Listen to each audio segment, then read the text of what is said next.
Tonight, we are going to walk a very gentle path together. It is a path that many have walked before us, through ancient forests of wisdom, along quiet rivers of understanding. And the destination is not some faraway place. It is actually the place you have never truly left. Before we begin, feel free to share what time it is and where you're listening from. We will sit with some beautiful old stories. We will listen to the wisdom of those who walked this earth long before us. We will explore a simple but profound truth, one that the great spiritual traditions have whispered for thousands of years, that beneath every worry, beneath every doubt, beneath every harsh word you have ever spoken to yourself, there is something whole, something untouched, something that has been quietly shining like the sun behind the clouds for your entire life. So let your body settle. Let your breathing be easy. Let the weight of the day slide gently off your shoulders. You do not need to hold anything right now. You do not need to be anywhere else. Take a slow, deep breath, and let's begin our journey together. There is a saying in the Zen tradition, "You are already what you are looking for." It is one of the simplest teachings in all of Buddhism and also one of the hardest to believe. Because if you are anything like most of us, you have spent a good part of your life quietly feeling that something about you is not quite right. Not broken exactly, but not whole either. Not enough. The Buddha himself spoke of this. He said that human beings carry a kind of restlessness, a subtle ache that follows us through our days. We feel it when the house is still and there is nothing left to distract us. We feel it late at night, lying in the dark, when the mind begins to whisper its familiar worries.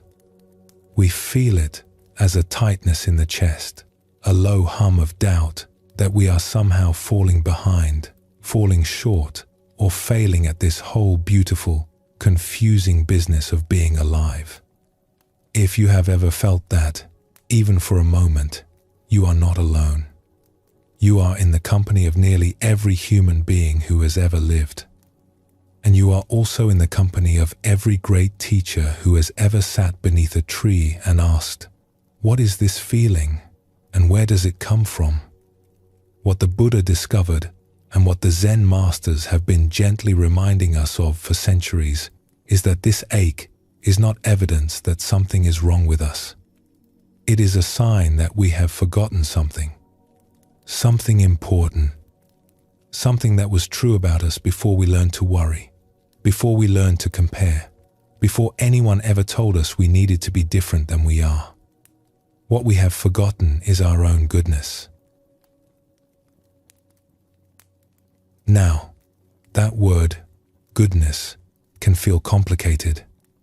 It can feel like something we have to earn, or something that belongs to people who are better than us, kinder than us, more patient. But tonight, let us set all of that aside. Let us look at this word with fresh eyes and see what it actually means. The word good is very ancient. It reaches all the way back to a root that also gave us the words gather and together. Goodness, in its oldest and most original sense, does not mean being perfect. It does not mean never making mistakes. It means belonging. It means being part of the whole. When you feel connected to the people around you, to the earth beneath you, to the quiet rhythm of your own breathing, that feeling of being woven into life itself, that is goodness. You have felt it before. In a moment of laughter with someone you love, in the stillness of an early morning, in the unexpected kindness of a stranger, that warmth, that openness, that sense of being exactly where you belong. That is not something you created. It is something you remembered. The Buddha once said, "You yourself, as much as anybody in the entire universe, deserve your love and affection." This is not a sentimental idea. It is a deep recognition that the love we seek outside of ourselves has been inside us all along, patient as a candle in a window, waiting for us to come home. But the question is, if this goodness is our true nature, why does it so often feel hidden? Why do so many of us walk through our days carrying a secret weight of self-doubt? Let us explore a story. There was once an old monk who lived in a small mountain monastery, the kind of place where moss grew soft and green between the stones, and the only sounds were birdsong and the distant murmur of a stream. He had spent many years in silence and practice, and students would come from distant villages to sit with him and learn. He was not famous. He did not write books or give grand speeches. He simply lived quietly, and something about his presence made people feel at ease. One afternoon in late autumn, a young traveler arrived at the monastery gates. She was tired from a long journey, and her face carried the kind of weariness that comes not from walking, but from thinking too much. Her shoes were dusty. Her pack was heavy, but it was the weight behind her eyes that told the real story. The old monk welcomed her without questions and offered her tea. He prepared it slowly, warming the cups first with hot water, measuring the leaves with care. They sat together in a small room overlooking the valley, where the last golden leaves of the season clung to the branches of the maples. For a long time, neither of them spoke. The sound of wind moving through pine trees filled the silence, and the steam from their cups rose and disappeared like small prayers. Finally, the young woman said, "I have come because I do not know how to stop feeling that something is wrong with me. I have tried everything. I have read books. I have followed teachers. I have changed my habits and my home and even my name. But no matter what I do, when I am quiet, the feeling returns. Like a shadow I cannot outrun." The old monk nodded slowly. He did not seem surprised. He poured more tea into her cup and said, "Tell me, have you ever flown above the clouds?" She looked at him, puzzled. "Once," she said. "When I was young, I took a journey by air across the mountains." "And what did you see?" he asked, "when you rose above the clouds?" She thought for a moment. "Sunlight," she said. "Just sunlight. Everywhere. The sky was perfectly clear and warm and bright. And below me, the clouds looked so small, like a thin blanket laid over the earth." The old monk smiled gently. "You see," he said, "the sun was always there. Even when you were standing on the ground, looking up at grey skies and rain, the sun had not moved. It had not dimmed. It had not abandoned you. It was simply hidden by the clouds." He set down his cup and looked at her with great kindness. "What you call something wrong with me is the clouds. The worry is clouds. The self-doubt is clouds. The feeling that you must be different to be worthy, that too is clouds. They are real, yes. You can feel them.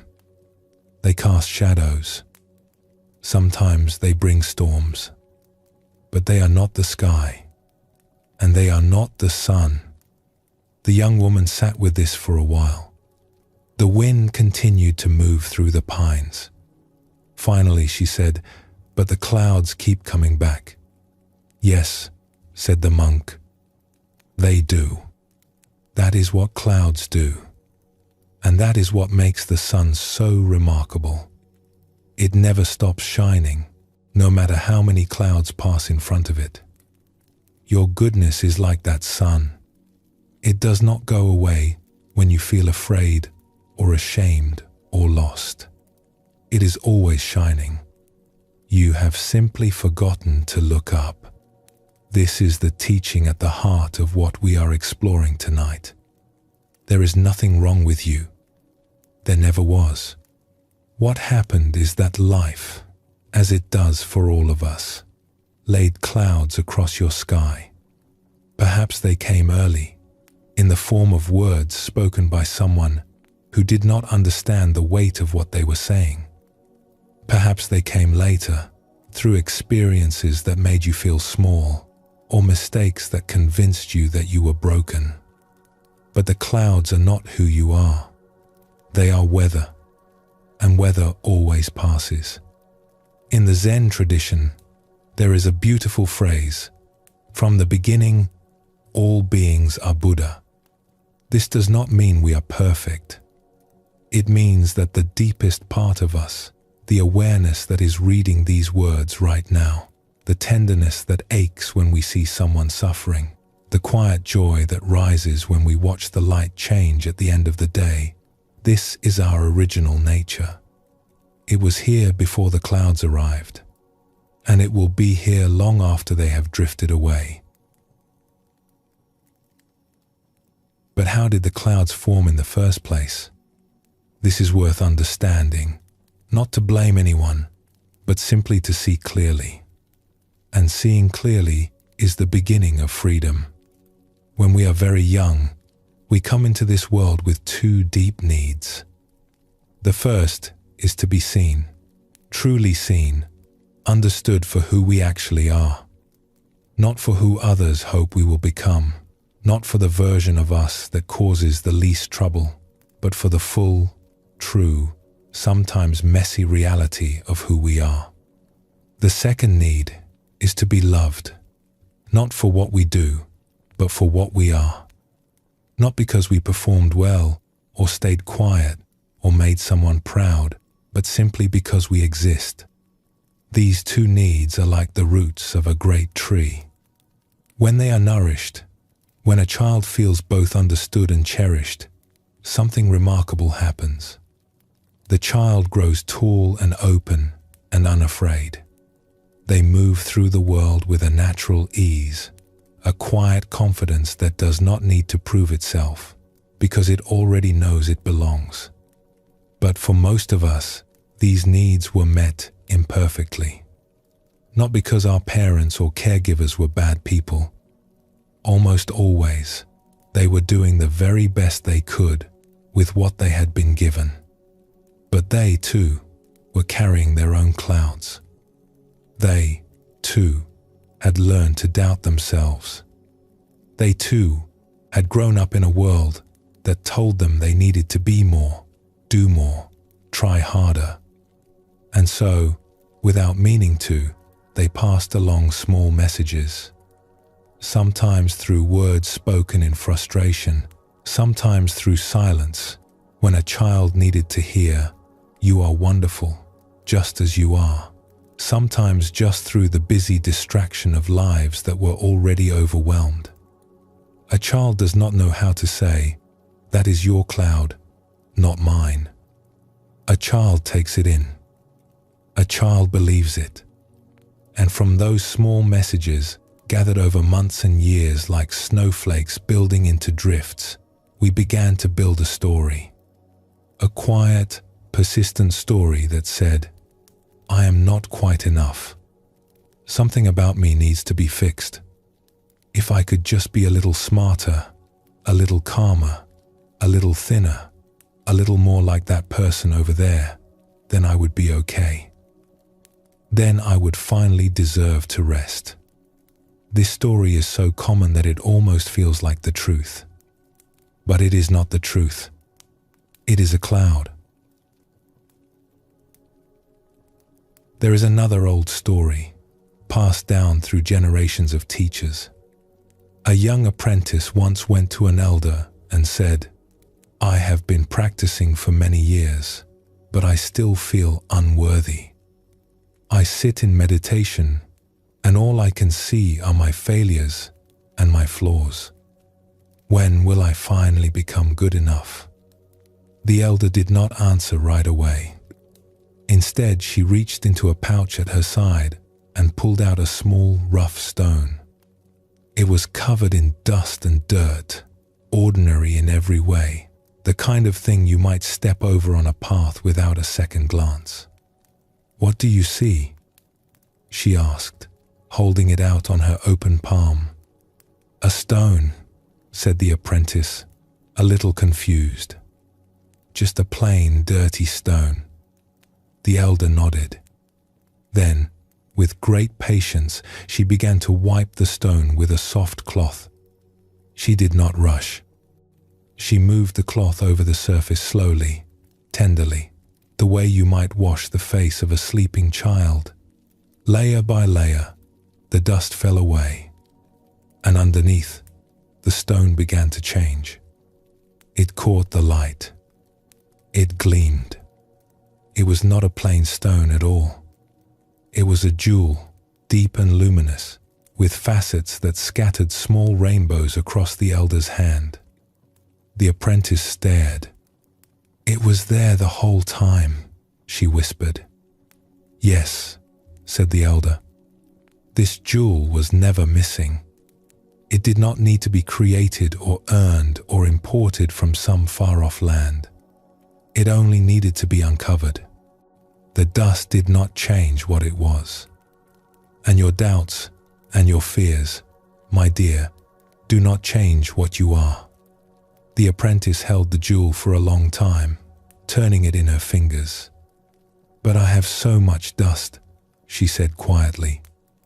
The elder laughed, a warm, gentle sound, like water over smooth stones. "We all do," she said. "That is why we have each other. That is why we practice. Not to become something new, but to remember what was always here.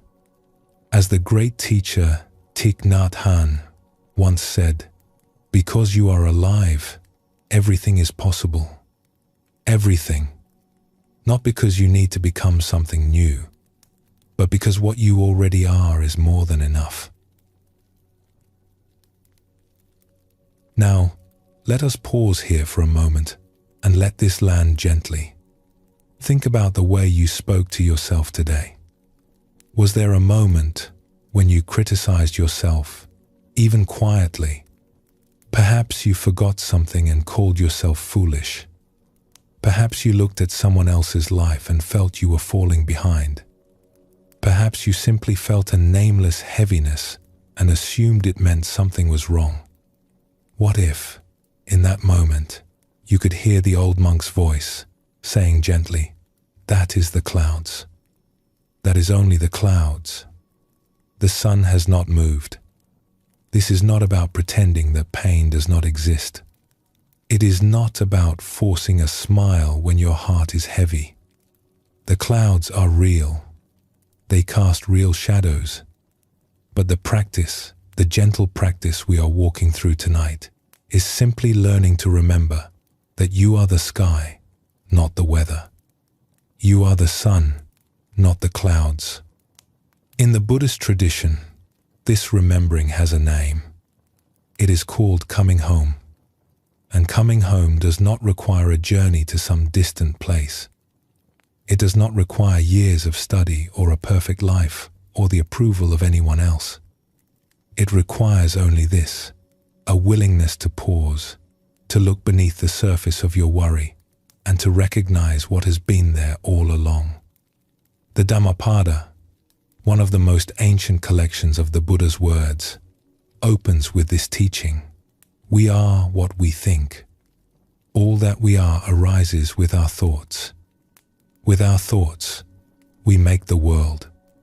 If we walk through our days thinking we are broken, we build a world that confirms it. Every mirror reflects the flaw. Every silence becomes evidence. Every small stumble becomes proof. But if we can begin, even just a little, to think, perhaps there is something good here, something whole, something that does not need fixing, then a different world begins to open. It is the same world, the same life, the same face in the mirror, but it is seen through different eyes. And here is the beautiful thing. You do not have to believe it fully right now. You do not have to feel it in every cell of your body. You do not need to have some dramatic moment of transformation where trumpets sound and everything changes. You only need to be open to the possibility. Just a small crack. A tiny willingness to consider that maybe, just maybe, the story you have been telling yourself is not the whole truth. That is enough. That small crack of openness is how the light gets in. And once even a little light enters, it has a way of finding every corner of the room. Let us return to our story of the young woman at the monastery. After sitting with the old monk for several days, she asked him one more question before she left. "How do I remember?" She said, "How do I remember the sun when the clouds are thick and I cannot see anything but grey?" The monk thought for a moment, watching a bird settle on a branch outside the window. Then he said, "You do not have to push the clouds away. That is too much effort, and it does not work. The harder you push, the more solid they seem. Instead, simply notice them. Say to yourself, 'Ah, clouds.' That is all. Do not argue with them. Do not try to understand why they came. Just notice." He paused, and the room was very still. When you notice the clouds without fighting them, something very quiet begins to happen. You begin to realize that the one who is noticing is not the clouds. The one who sees the worry is not worried. The one who feels the doubt is not doubtful. That awareness, that calm, clear awareness that can gently observe all of this weather without being swept away by it, that is the sun. And the moment you notice it, you are already home. You did not have to go anywhere. You simply had to stop and look and see what was already shining. She bowed to him, and he bowed to her. As she walked down the mountain path, the sky above the valley was overcast, as it often was in that season. The air was cool and damp, and the pine trees swayed gently in the breeze. But for the first time in as long as she could remember, the grey sky did not feel heavy.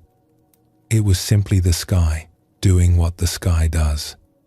And somewhere above it, she knew the sun was shining, warm and patient and unchanged.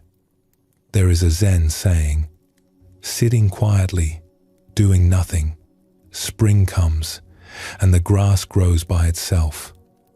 We do not have to force our goodness to appear. We do not have to earn it, or build it, or prove it. We simply have to stop covering it up and let it shine the way it always has, the way it always will. The grass does not strain to grow. The flower does not struggle to bloom. And your goodness does not need your permission to exist. It only needs your willingness to stop arguing with it. So as you lie here tonight, let yourself be held by this one simple truth. Nothing is wrong with you. Nothing has ever been fundamentally wrong with you. There have been clouds, yes.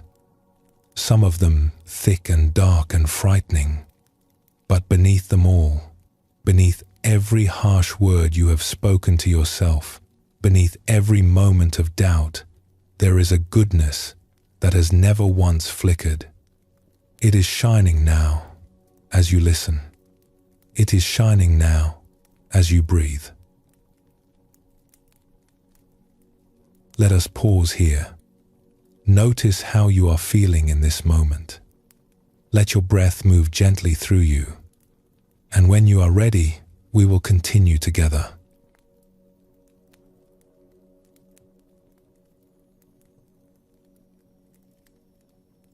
Sometimes the heaviest things we carry are not the things that happen to us.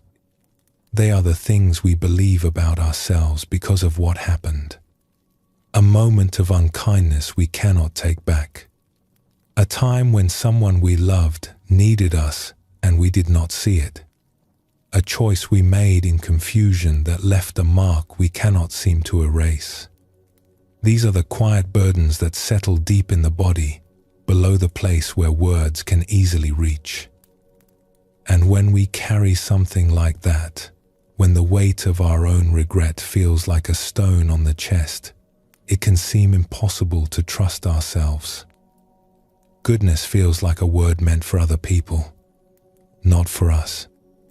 Not after what we did, not after what we failed to do. There is a Buddhist teaching that says, holding on to anger is like grasping a hot coal. You are the one who gets burned. But what is less often spoken about is that holding on to self-blame works the same way. We grip it tightly, thinking that if we punish ourselves enough, we will somehow make things right.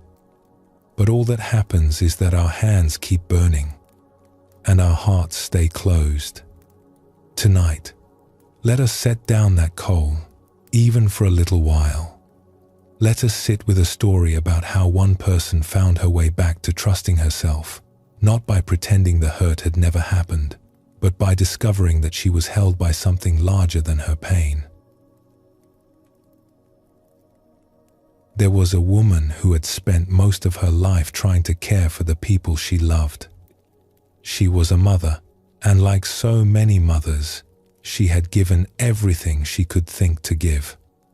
She had built her home with patience and warmth, one small act of devotion at a time. She was not perfect, of course. No one is. But she had tried, in her own quiet way, to be a safe harbor for her family. Then, late in her life, she learned something that shook her to the ground. She discovered that during a time when her children were young, one of them had been quietly suffering.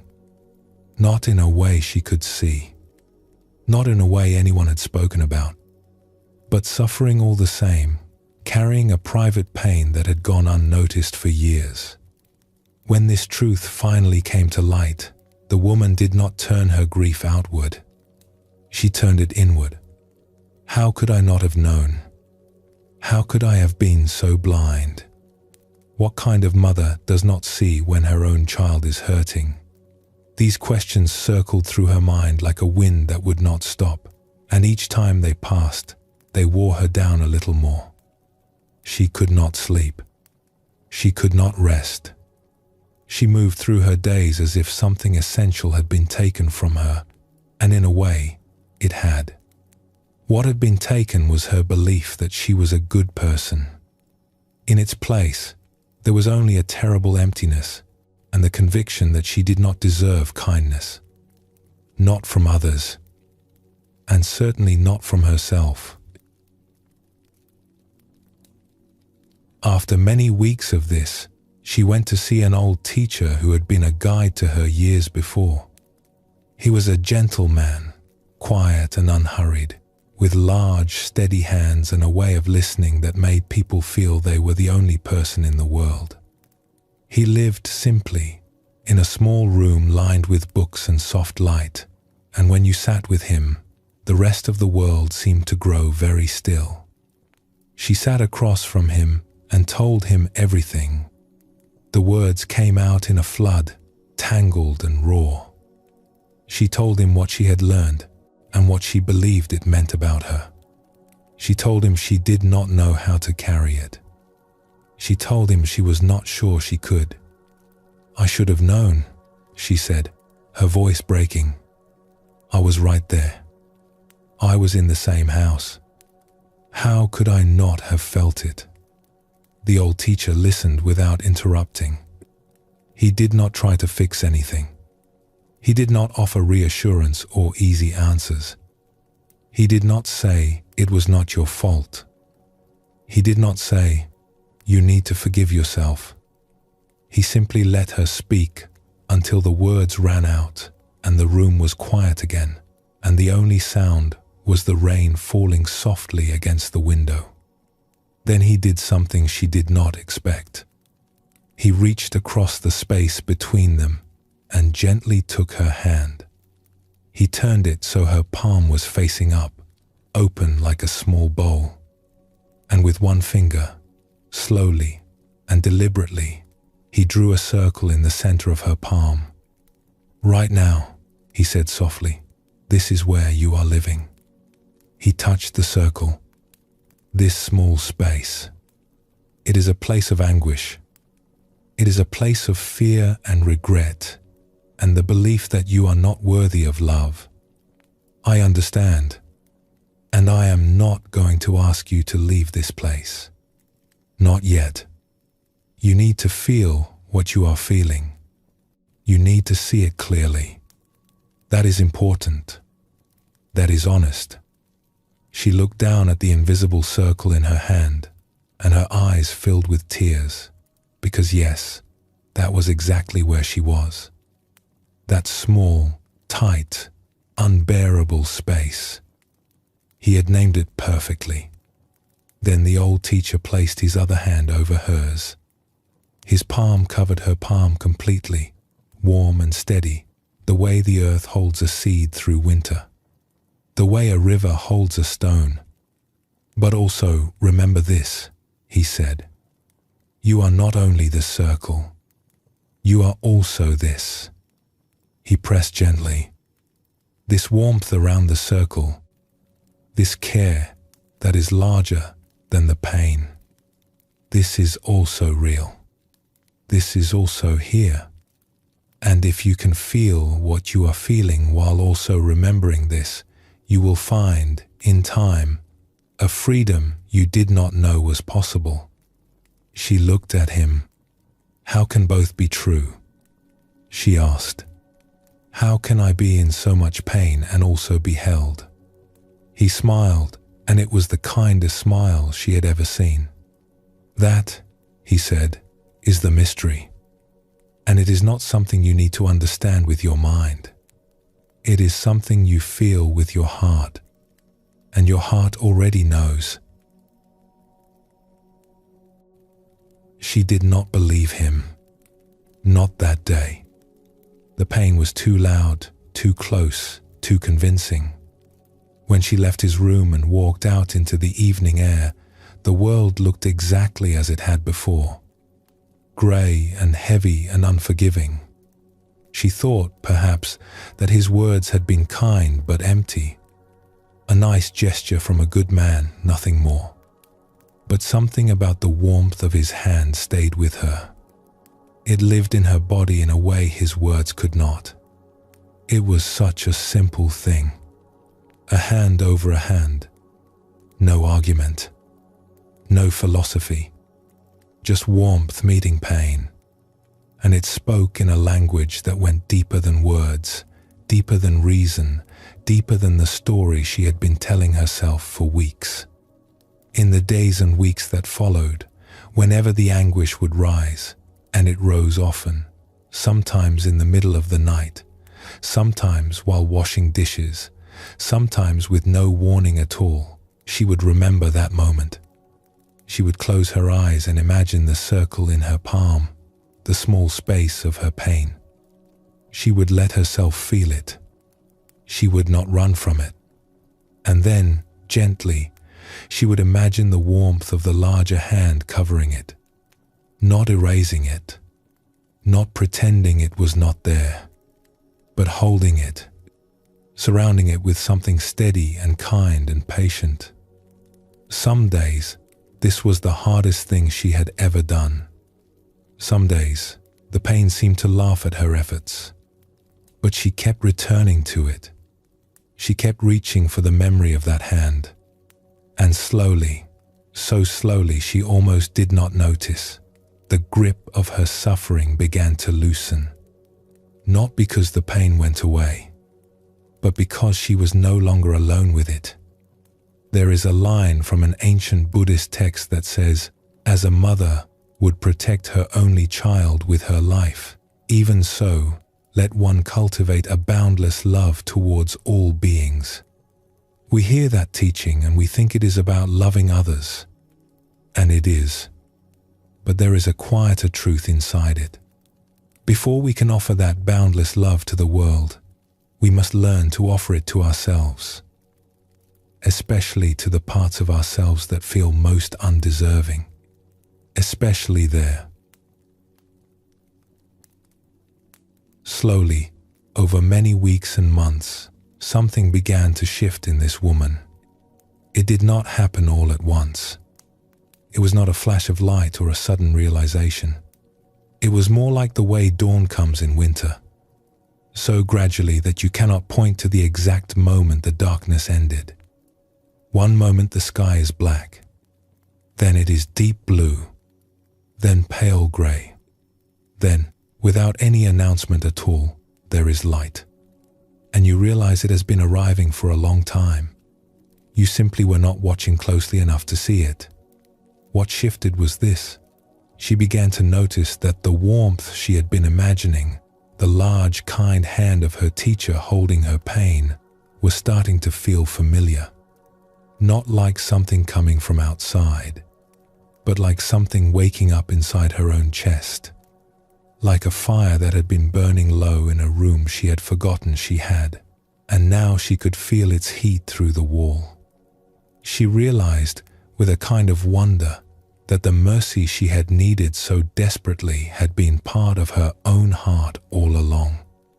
It had always been there, the way water is always there beneath the ground, even in the driest season.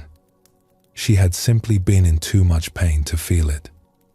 She had needed someone else to remind her, to place their hand over hers and say, without words, this warmth is real. It exists. It has not abandoned you. And once she could feel it from the outside, she could begin, slowly, carefully, like a person learning to walk again, to recognize it on the inside.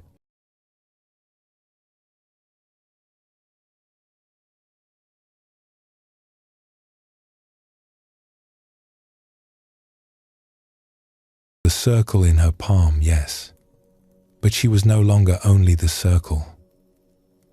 She was also the warmth. This story carries a teaching that runs deep through the Buddhist tradition.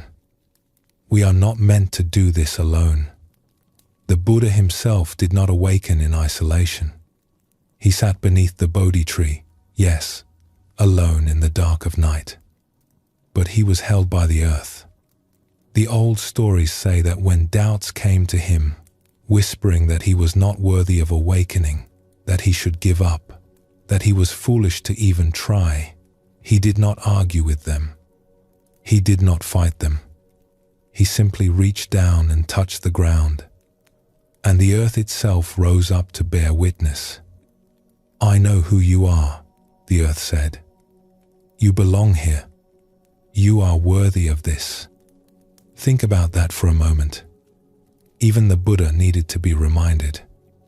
Even the one who would go on to teach the world about the nature of freedom needed, in his darkest hour, to feel the steadiness of something beneath him, holding him up. If he needed that, then surely it is all right for us to need it too.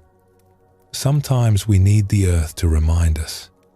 Sometimes we need a friend, sitting quietly beside us, saying nothing but meaning everything.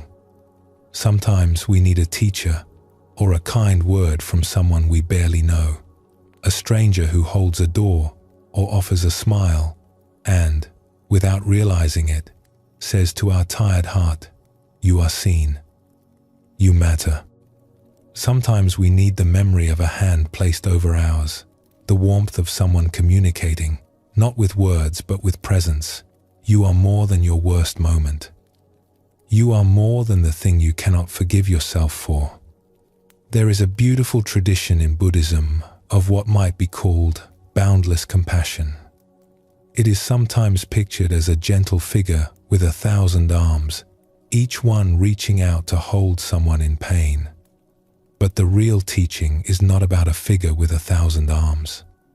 It is about the recognition that compassion is the very fabric of life. It is not something we have to manufacture or earn. It is what flows naturally when the heart is no longer clenched in fear. And this is the remarkable thing. The more we allow ourselves to be held, the more we discover that we are the ones doing the holding. The compassion we receive and the compassion we give turn out to be the same compassion. Like water poured from one cup into another, it is all the same water. It is all the same love. Let us sit with this for a moment. Is there something you have been carrying? Not the great dramatic burdens necessarily. Perhaps just a quiet regret. A time you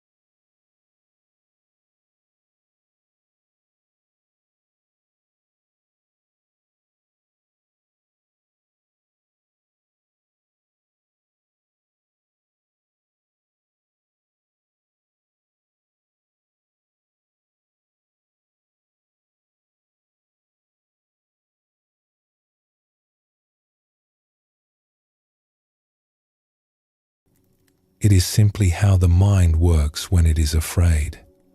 What if, instead, you could imagine, just for this moment, that someone you deeply trust is sitting beside you, not saying anything, not trying to fix anything, not even asking you to explain, just present, warm, steady, and in that presence, there is a wordless message, as clear as a hand placed gently over yours.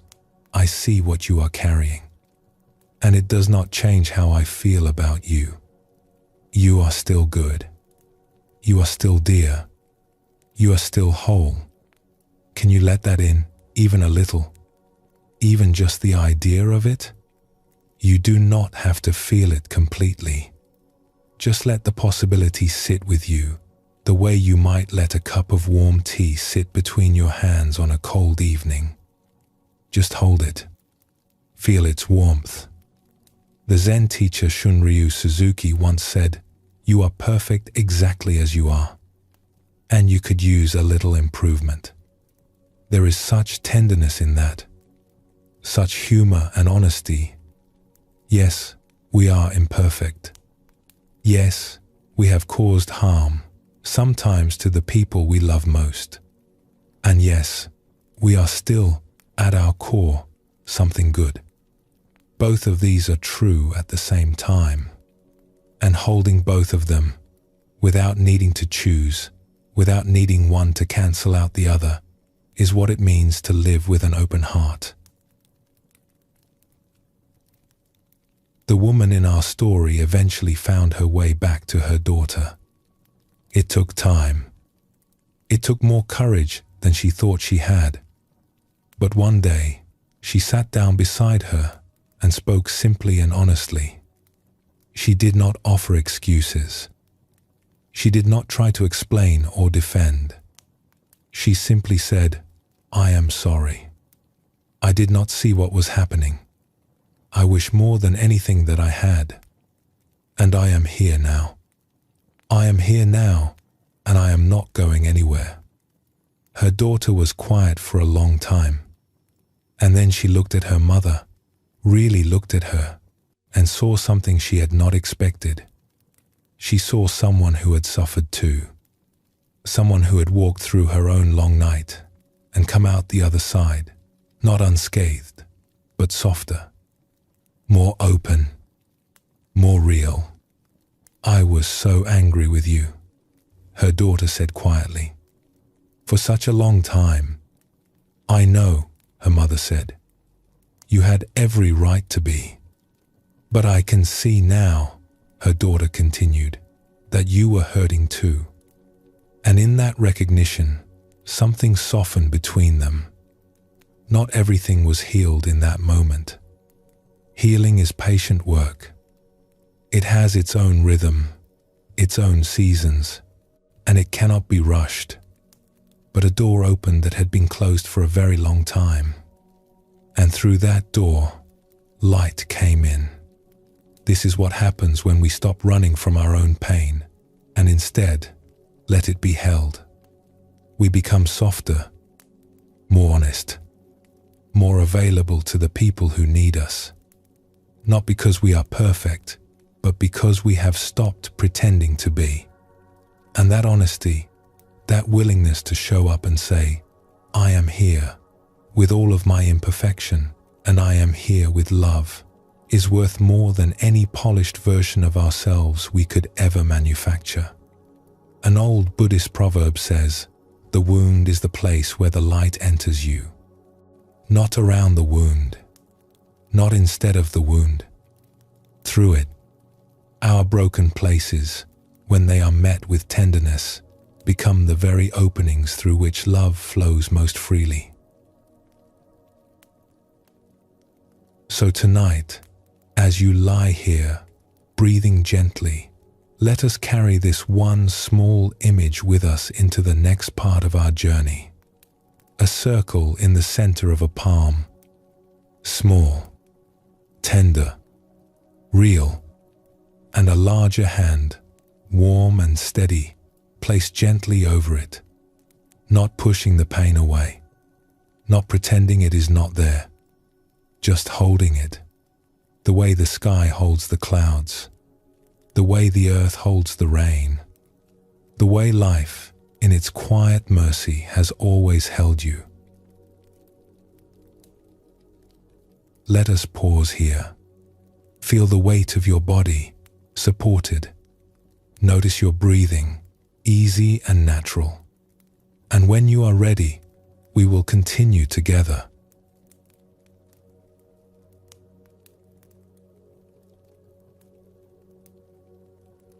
There is a quiet kind of courage that the world does not often talk about. It is not the courage of grand gestures or bold declarations. It is the courage it takes to say to another person, I am sorry.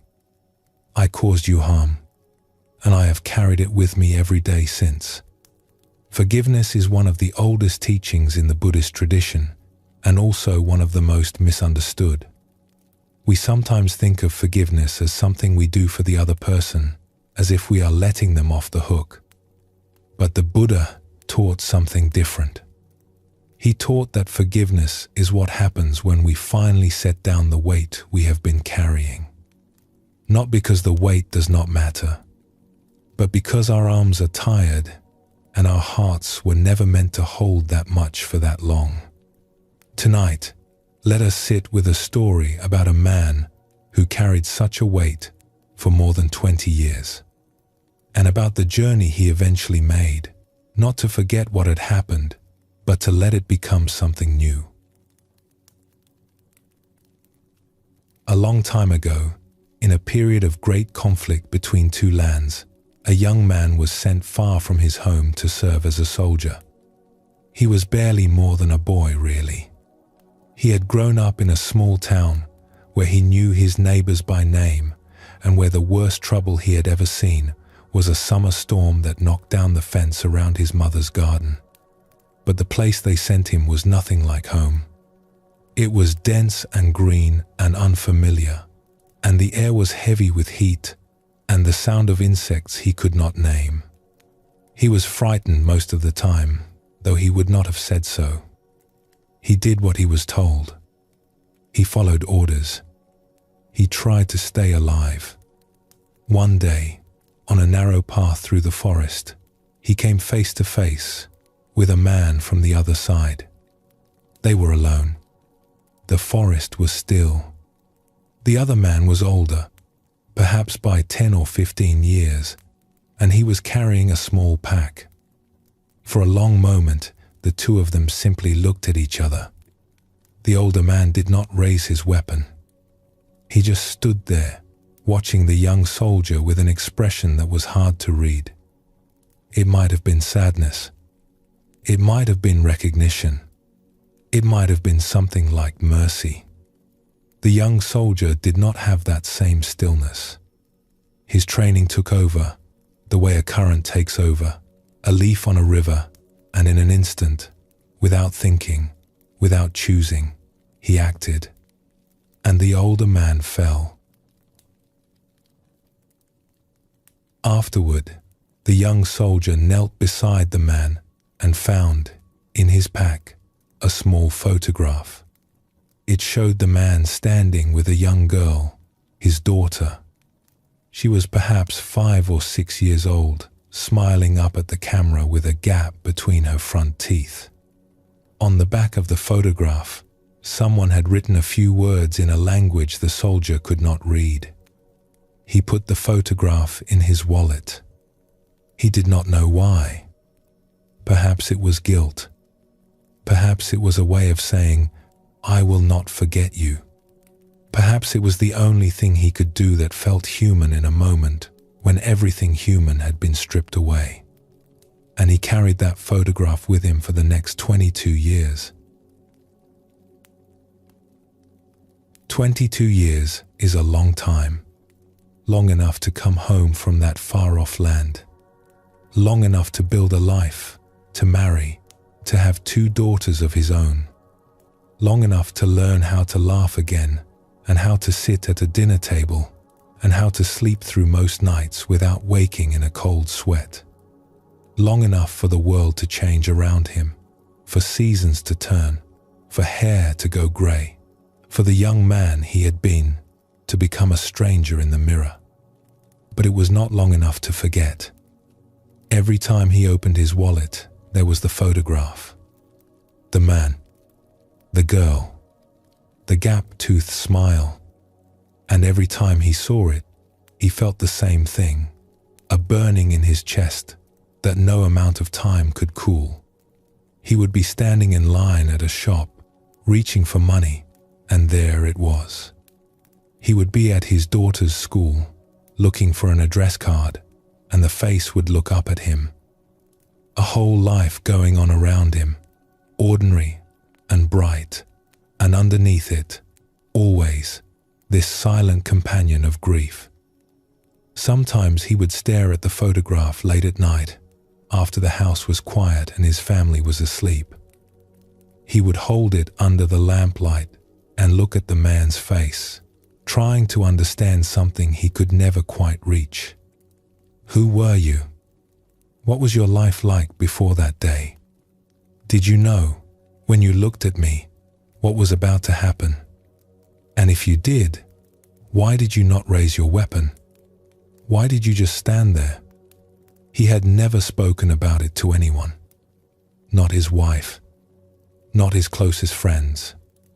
It lived in him the way a stone lives at the bottom of a river, always there, always heavy, even when the water above it looks calm and clear.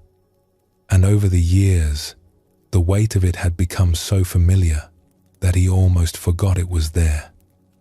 Almost, but not quite. The body remembers what the mind tries to set aside. The Buddha once said, "In the end, only 3 things matter: how much you loved, how gently you lived, and how gracefully you let go of things not meant for you." But this man did not know how to let go. He did not know how to set the stone down, because setting it down felt like it would mean the other man's life did not matter. And it mattered. It mattered terribly. It mattered more than he could say. Then one day, something shifted. He was in his 50s by now, and his daughters were grown, and he had begun to feel, with the kind of clarity that sometimes comes in the second half of life, that he could not carry this forever. Not because he wanted to forget, but because the weight was slowly crushing something inside him that still wanted to live. He made a decision that surprised everyone who knew him, including himself. He decided to travel back to that distant land, find the family of the man in the photograph, and return it to them. When he told his wife, she looked at him for a long time without speaking. Then she took his hand and said, "Go. It is time." It was not a simple journey. It took months of searching, of asking questions through interpreters, of following threads that often led nowhere. He traveled through villages where no one recognized the photograph, down roads that ended at rivers, through towns where people shook their heads kindly and pointed him further on. Many times he thought about turning back. Many times the old voice in his head told him this was foolish, that he would never find them, that some things cannot be undone no matter how far you travel. But he did not give up. Something was pulling him forward, the way the tide pulls toward the shore. Not because the shore asks for it, but because that is simply where the water needs to go. And he understood, somewhere beneath.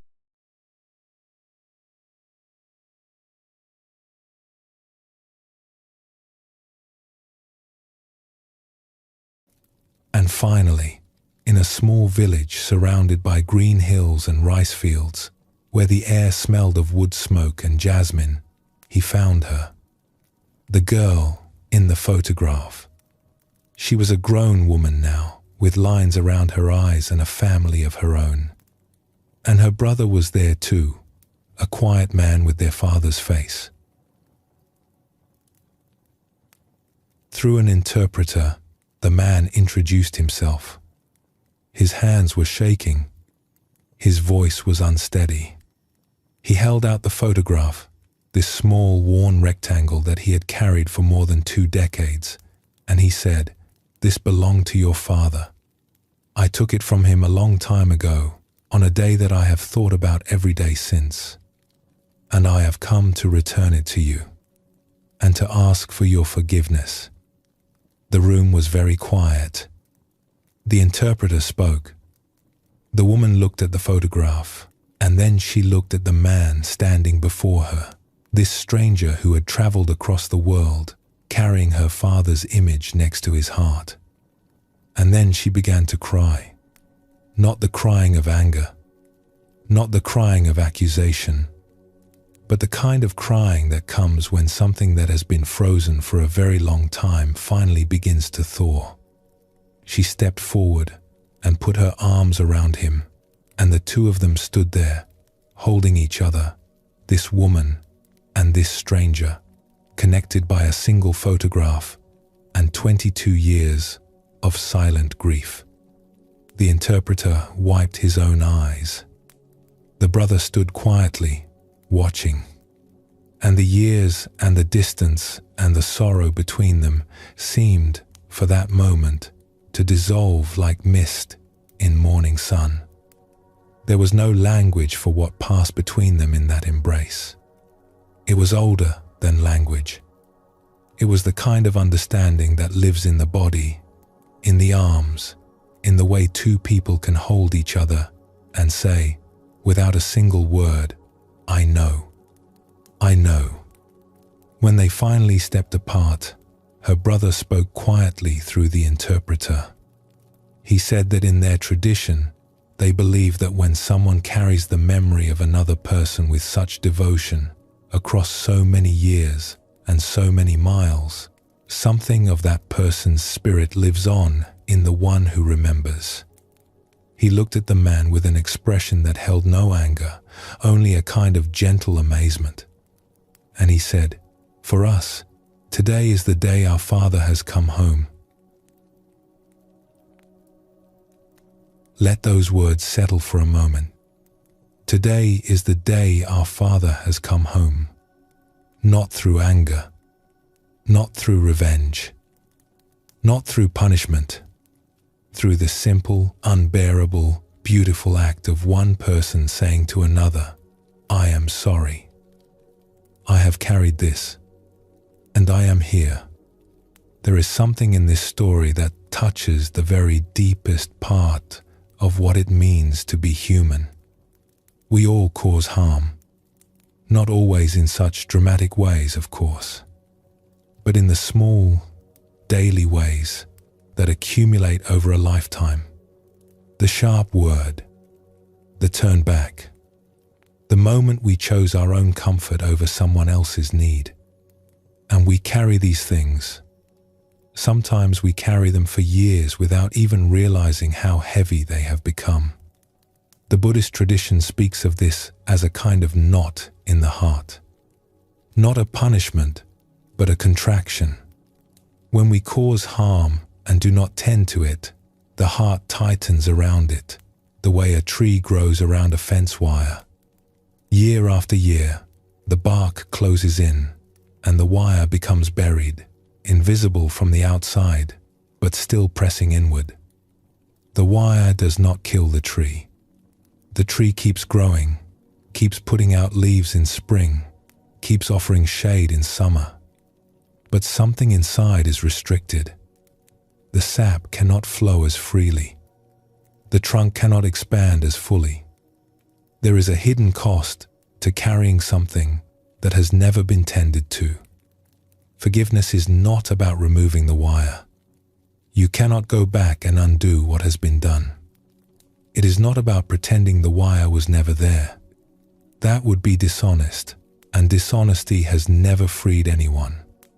Forgiveness is about the tree finally growing large enough to hold it, to surround it with so much life and so much living wood that the wire, while still present, no longer restricts the flow. The heart grows large enough to hold the sorrow without being strangled by it. And this is not something that happens through willpower or force. It happens through tenderness. It happens through the slow, patient work of bringing kindness to the very places we are most afraid to look. There is a practice in the Buddhist tradition, very ancient and very simple, that consists of just 3 phrases offered silently to oneself. For all the ways I have caused harm, knowingly or unknowingly, I offer forgiveness to myself. For all the ways others have caused me harm, knowingly or unknowingly, I offer forgiveness to them. For all the ways we have caused harm to each other, knowingly or unknowingly, may there be forgiveness between us. These are not magic words. They do not erase the past. But they are like water on dry soil. They soften what has become hard. They open what has become closed. And over time, with patience and repetition, they allow something new to grow in the place where only pain had been living. The man in our story understood this, even if he could not have put it into words. He understood that forgiveness was not about being absolved. It was about being freed. Freed to feel something other than guilt. Freed to give something other than regret. Freed, at last, to let his heart do what it had always wanted to do, which was simply to love. And here is what is remarkable. After that embrace, after the photograph was returned, and the tears were shed, and the words were spoken, this man did not go back to being the same person he had been before. Something opened in him. A lightness came into his face. A warmth came into his voice. The people who knew him said it was as if he had been carrying a heavy pack for decades and had finally, carefully, set it down. He did not forget. He would never forget. But the memory was no longer a wound. It had become something else, something quieter and more gentle. It had become a kind of gratitude. Gratitude for the man who had shown him mercy on a forest path, even though he had not been able to return it.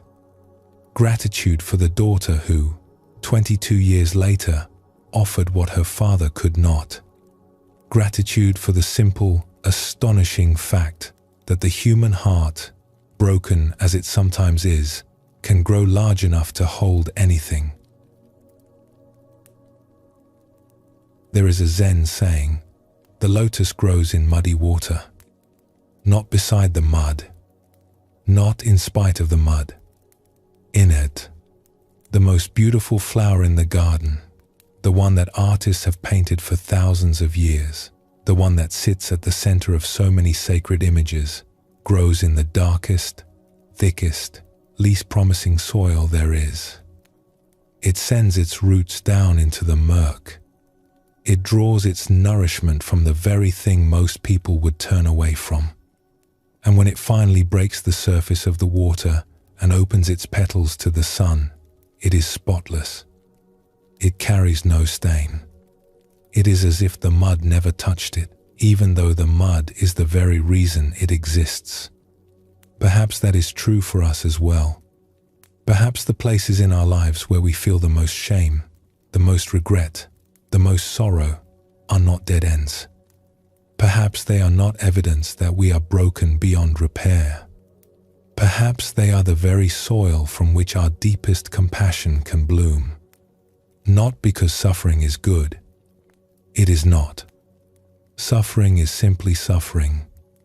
But because when we bring tenderness to our suffering instead of judgment, when we meet our pain with the same kindness we would offer to a dear friend, something extraordinary begins to happen. The heart, which had been clenched in self-protection, begins to open. And what flows out when it opens is not weakness. It is not sentimentality. It is a kind of love that only someone who has truly known sorrow can give. A love that does not look down from above, but sits down beside you on the ground. A love that says, I know what it is to be in pain. I know what it is to feel unworthy. And I am here with you, not above you, not beyond you, but right here beside you, because I have been where you are, and I know the way home. That is the gift hidden inside our most difficult moments.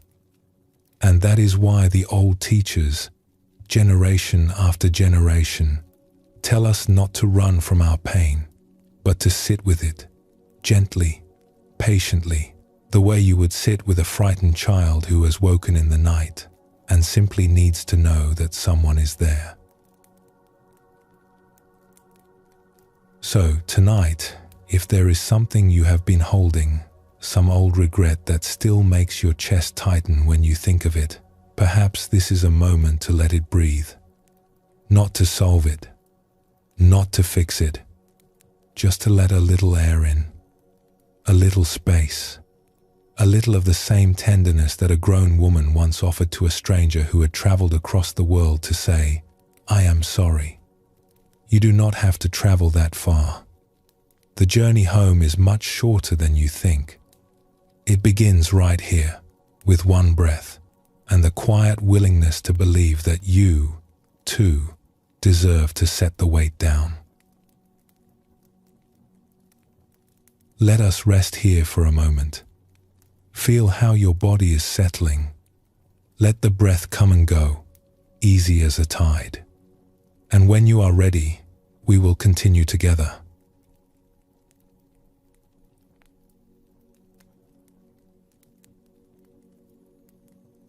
There is an image in the Buddhist tradition that has stayed with people for thousands of years. It is the image of a bird in flight. Not a particular bird. Just a bird, any bird, lifting off the branch and rising into the open sky. And the teaching is this: a bird cannot fly with only one wing. It needs two. If it has only one, no matter how strong that wing is, no matter how hard it beats, the bird will only spin in circles. It will never leave the ground. The two wings of this bird are understanding and compassion, seeing clearly and responding with kindness. And these two wings, working together, are what carry us home to ourselves. Now, this might sound like a teaching about what we should do, but really, it is a teaching about what we already are. Because if you look closely at your own life, you will find that every moment of real peace you have ever known came when both of these wings were open. When you could see what was happening, honestly, without looking away. and when you could meet what you saw with warmth instead of judgment. Tonight, let us look at these two wings more closely. Not as a technique, but as a way of understanding something beautiful about how we are made. Let us begin with the first wing, understanding, seeing clearly. There is an old story about a traveler walking along a country road at dusk. It had been a long day. His feet were sore and his thoughts were heavy, the way thoughts tend to get when the body is tired. The light was fading, and the shadows were stretching themselves across the path like long, dark fingers. And as he came around a bend, he saw something in the road ahead. It was coiled and dark and perfectly still. Every nerve in his body went tight. A snake. Right there in the middle of the path. His heart hammered. His mouth went dry. He stood frozen, unable to move forward, unable to turn back. His mind raced through all the terrible things that might happen if he took even one more step. And so he stood, minute after minute, locked in place by something he had not even touched. Then a farmer came along the same road, carrying a lantern. She was heading home from the fields, humming quietly to herself. She noticed the traveler standing rigid in the path and walked up beside him. "What is the matter?" she asked. "A snake," he whispered, pointing. "Right there. Do you see it?" The farmer lifted her lantern and swung its warm light forward, and the glow fell across the path like a gentle hand. And there, in that light, the traveler saw what was actually there. It was not a snake at all. It was a piece of old rope, left behind by someone who had been tying bundles of hay. Just a rope, frayed and dusty and ordinary, lying in the dirt the way ropes do. The fear did not leave slowly.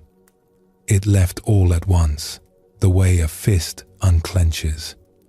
One moment he was terrified. The next, he almost laughed. The rope had not changed. The road had not changed. Nothing in the world had shifted even slightly. The only thing that changed was that he could see clearly. This little story has been told in various forms across many traditions, and it points to something profound about how we live. So much of our suffering comes not from what is actually happening, but from what we believe is happening. We see the rope and we are certain it is a snake. We feel a flutter of anxiety and we are certain it means something is wrong with us. We notice a silence in a conversation and we are certain the other person is disappointed. We look at our lives and we are certain we are falling behind, that everyone else has figured out some secret we have missed. The Buddha had a beautiful way of putting this. He said, "Nothing is as it appears, nor is it otherwise," which is a gentle way of saying things are rarely what our frightened minds tell us they are. But they are also not nothing. The rope is real. The anxiety is real. The silence is real. We do not need to deny what is there. We simply need a little more light to see it for what it actually is. That is the first wing. Not forcing ourselves to see things differently, just bringing a little more light. Now, there is a wonderful story about a Zen teacher and a student that shows what happens when this first wing begins to open. A student came to his teacher one afternoon, looking troubled. He sat down and said, "I have been watching my mind the way you taught me, and I do not like what I see. I am full of jealousy. I compare myself to others constantly. I resent people who seem to have more than I do. I thought that by watching my mind I would become peaceful, but instead I just see how petty and small I am." The teacher listened quietly. Then she said, "Tell me, If you walked into a dark room and lit a candle, would you be upset with the candle for showing you the dust on the shelves? The student thought about this. No, he said slowly. The dust was already there. The candle just helped me see it. Exactly, said the teacher. The candle is not the problem. The dust is not the problem. The problem was the darkness. Now that you can see, you can begin to clean. But gently. You do not need to scrub the shelves with anger. A soft cloth will do. The student sat with this for a moment, turning it over. But what if there is a lot of dust? He asked. The teacher smiled. There is always a lot of dust, she said. That is what shelves are for. That is what candles are for. And that is what soft cloths are for. You will never run out of any of them. This is the gift of the first wing. When we begin to see ourselves clearly, honestly, without flinching, the first thing we often notice is all the dust. All the patterns we do not like. The jealousy, the impatience, the ways we shrink ourselves or puff ourselves up. And the temptation, the very strong temptation, is to judge ourselves for what we see. To say, I should not be like this. Something is wrong with me. But that judgment is not the second wing. That judgment is just more dust. The second wing is compassion. And compassion does not mean feeling sorry for ourselves. It does not mean making excuses or pretending everything is fine. Compassion is something much simpler and much braver than that. It is the willingness to meet what we see with tenderness. There is a story about an old woman who lived at the edge of a village in a small cottage with blue shutters and a low stone wall. She was known throughout the village for her garden, which was unlike any garden her neighbors had ever seen.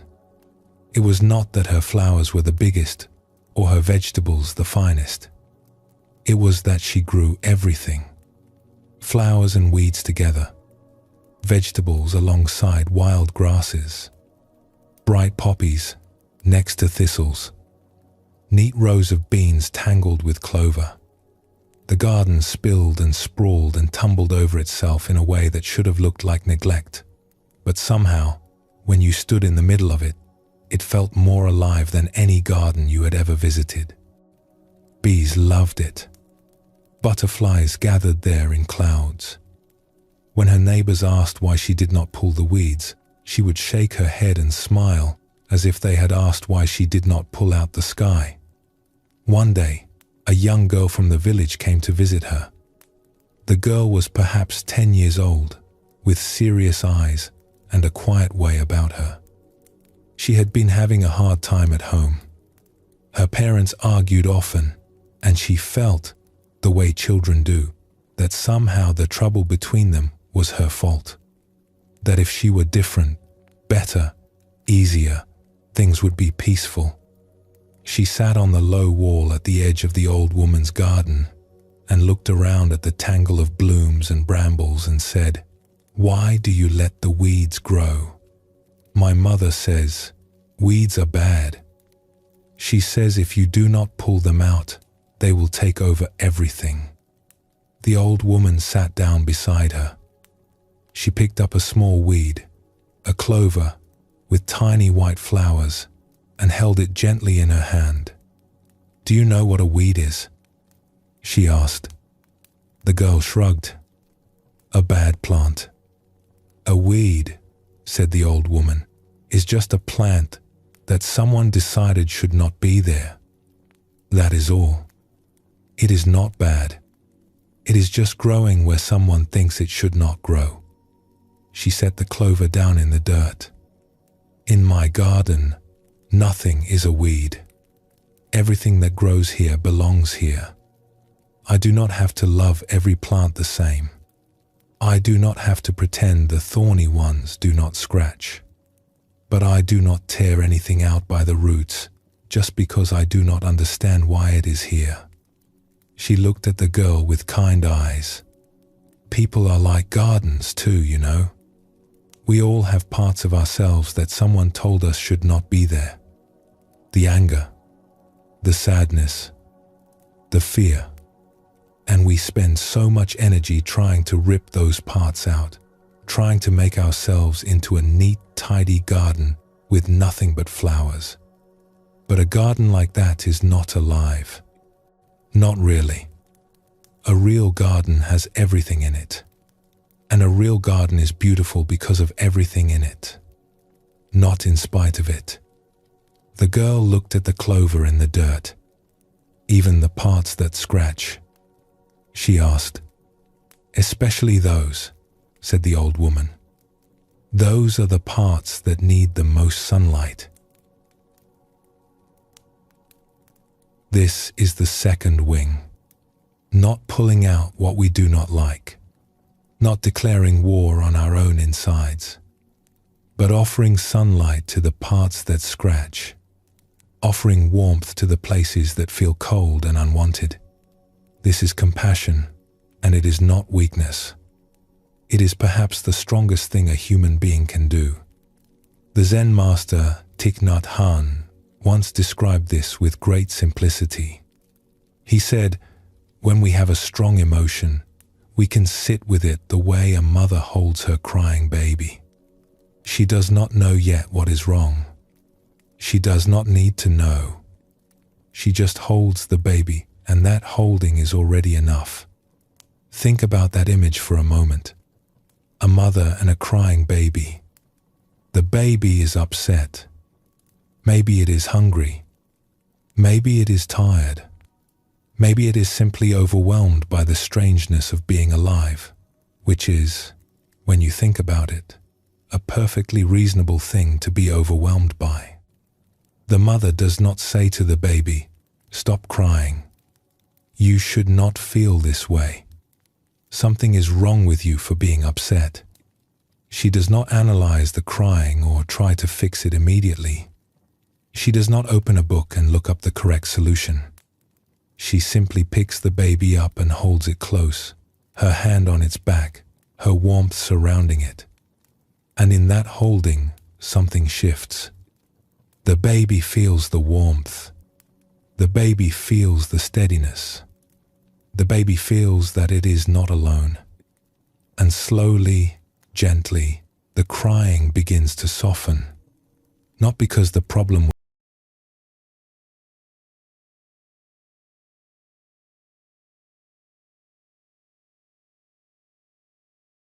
part of us that wakes at 3 in the morning, with a jealous part that compares and feels ashamed, with the part that is still carrying something from long ago and does not know how to set it down.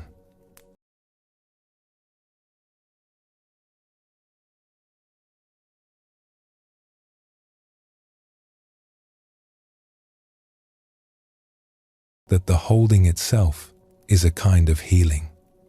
That presence, that gentle attention, is the second wing, and it has been part of us since the day we were born. When both wings are open at the same time, when we can see what is here and meet it with kindness, something remarkable happens. We stop spinning in circles. We begin to rise. And rising does not mean escaping our lives. It does not mean floating above our problems or pretending they do not exist. It means seeing our lives from a place that is a little wider, a little more spacious, a little more free. It is like climbing a hill and looking back at the village where you live. The village has not changed. The houses are the same. The streets are the same. But from up here, you can see how the river runs through it, how the fields open beyond it, how the forest stretches to the mountains. You can see that your village, your life, is part of something much larger than what you can see from your front door. From this wider view, the things that seemed so overwhelming on the ground look different. Not small, necessarily. They still matter, but they are held. They are part of a larger landscape that includes not only the shadows, but also the rivers and the fields and the late afternoon light on the hills. There is room for all of it. And there is room for you. The Buddha described this as waking up. Not waking up from life, but waking up to life. Seeing it fully, clearly, with both eyes open and both arms ready to embrace whatever we find. Not just the pleasant parts. Not just the parts that make us feel good about ourselves. All of it. The dust on the shelves. The weeds in the garden. The rope in the road. All of it, held in the warm light of a lantern we did not realize we were carrying all along. There is an ancient Buddhist verse that says, "With the determination of seeing the truth, we look deeply into ourselves and into the world. Not with fear, not with judgment, with determination and with love. Those are the two wings, and they will carry you further than you know." Let us return, for a moment, to the image of the bird. Picture it in your mind. Perhaps it is a crane, white and elegant, standing at the edge of a still lake in the early morning. The mist is rising from the water in soft, slow curls. The air is cool and fresh and carries the smell of wet grass. The world is very quiet, and the crane stands in that quiet, patient and unhurried, the way it has stood every morning since the beginning of mornings. And then, without fuss, without announcement, without any effort that you can see, the crane opens both wings.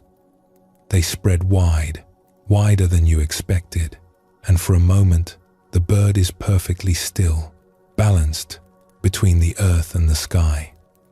And then it lifts. It lifts the way breath lifts when you stop holding it.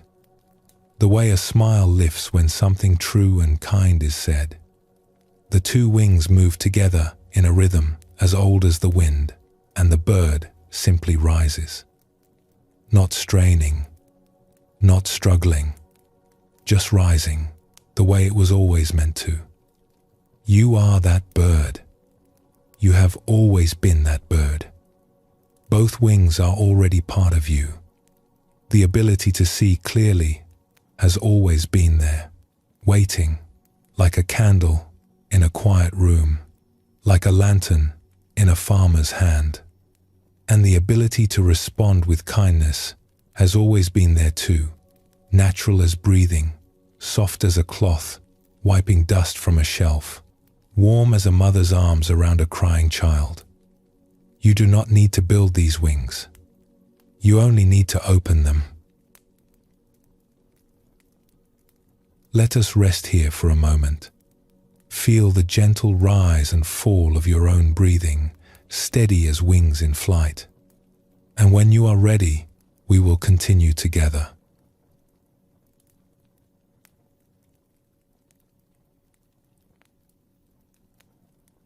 Have you ever noticed how easy it is to be generous with strangers and how difficult it can be with the people closest to us?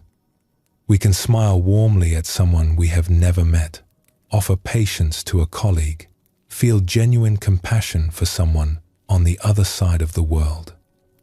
But then we sit down to a meal with our own family, and within minutes, something tightens. The little irritations begin to hum. The old patterns surface, as familiar and unwelcome as a draft under a door that was never properly sealed. In Zen, there is a saying, "Before enlightenment, chop wood, carry water. After enlightenment, chop wood, carry water." The deepest truths are not discovered on mountaintops or in silent retreats. They are discovered in kitchens, in traffic, in the middle of an argument about who forgot to call, in the quiet frustration of watching someone you love do the very thing you have asked them 100 times not to do. This is where the real work happens. not in the extraordinary moments, but in the ordinary ones. And tonight, let us walk through one of those ordinary moments together and see what it has to teach us. Let us explore a story about a woman who went home for the holidays one winter. She had been studying and practicing for many years. She meditated each morning. She read the old teachings. She considered herself, on the whole, a fairly patient and aware person. She was not perfect, and she knew it, but she felt she had come a long way from the reactive, anxious person she had once been. She had tools now. She had understanding. She had grown. And then she walked through her family's front door. It started small, the way it always does. Her sister was not helping with the cooking. Her brother had arrived late and immediately disappeared into another room. Two of her relatives were exchanging the kind of sharp, pointed comments that sound polite on the surface but carry something cold underneath. One of her children had barely said hello before heading out to spend time with friends, leaving her standing in the hallway with her coat still on, feeling oddly invisible. Within an hour, she was irritated with everyone. Within 2 hours, she was silently composing a detailed list of everything that was wrong with each person in the house. He is selfish. She is passive. They are childish. Nobody helps. Nobody notices. Nobody cares. It was like a storm that had blown in from nowhere. One moment she was fine. The next, the world was full of people who were failing her. Now, if you have ever been in this situation, and most of us have, you know how convincing it feels. When judgment gets going, it has a momentum to it, like a wheel rolling downhill. Each new observation feeds the last. Every small slight confirms the story. And the story feels absolutely true. Of course they are being difficult. Of course this is their fault. Anyone would feel this way. There is an old Buddhist teaching about this. It says that anger is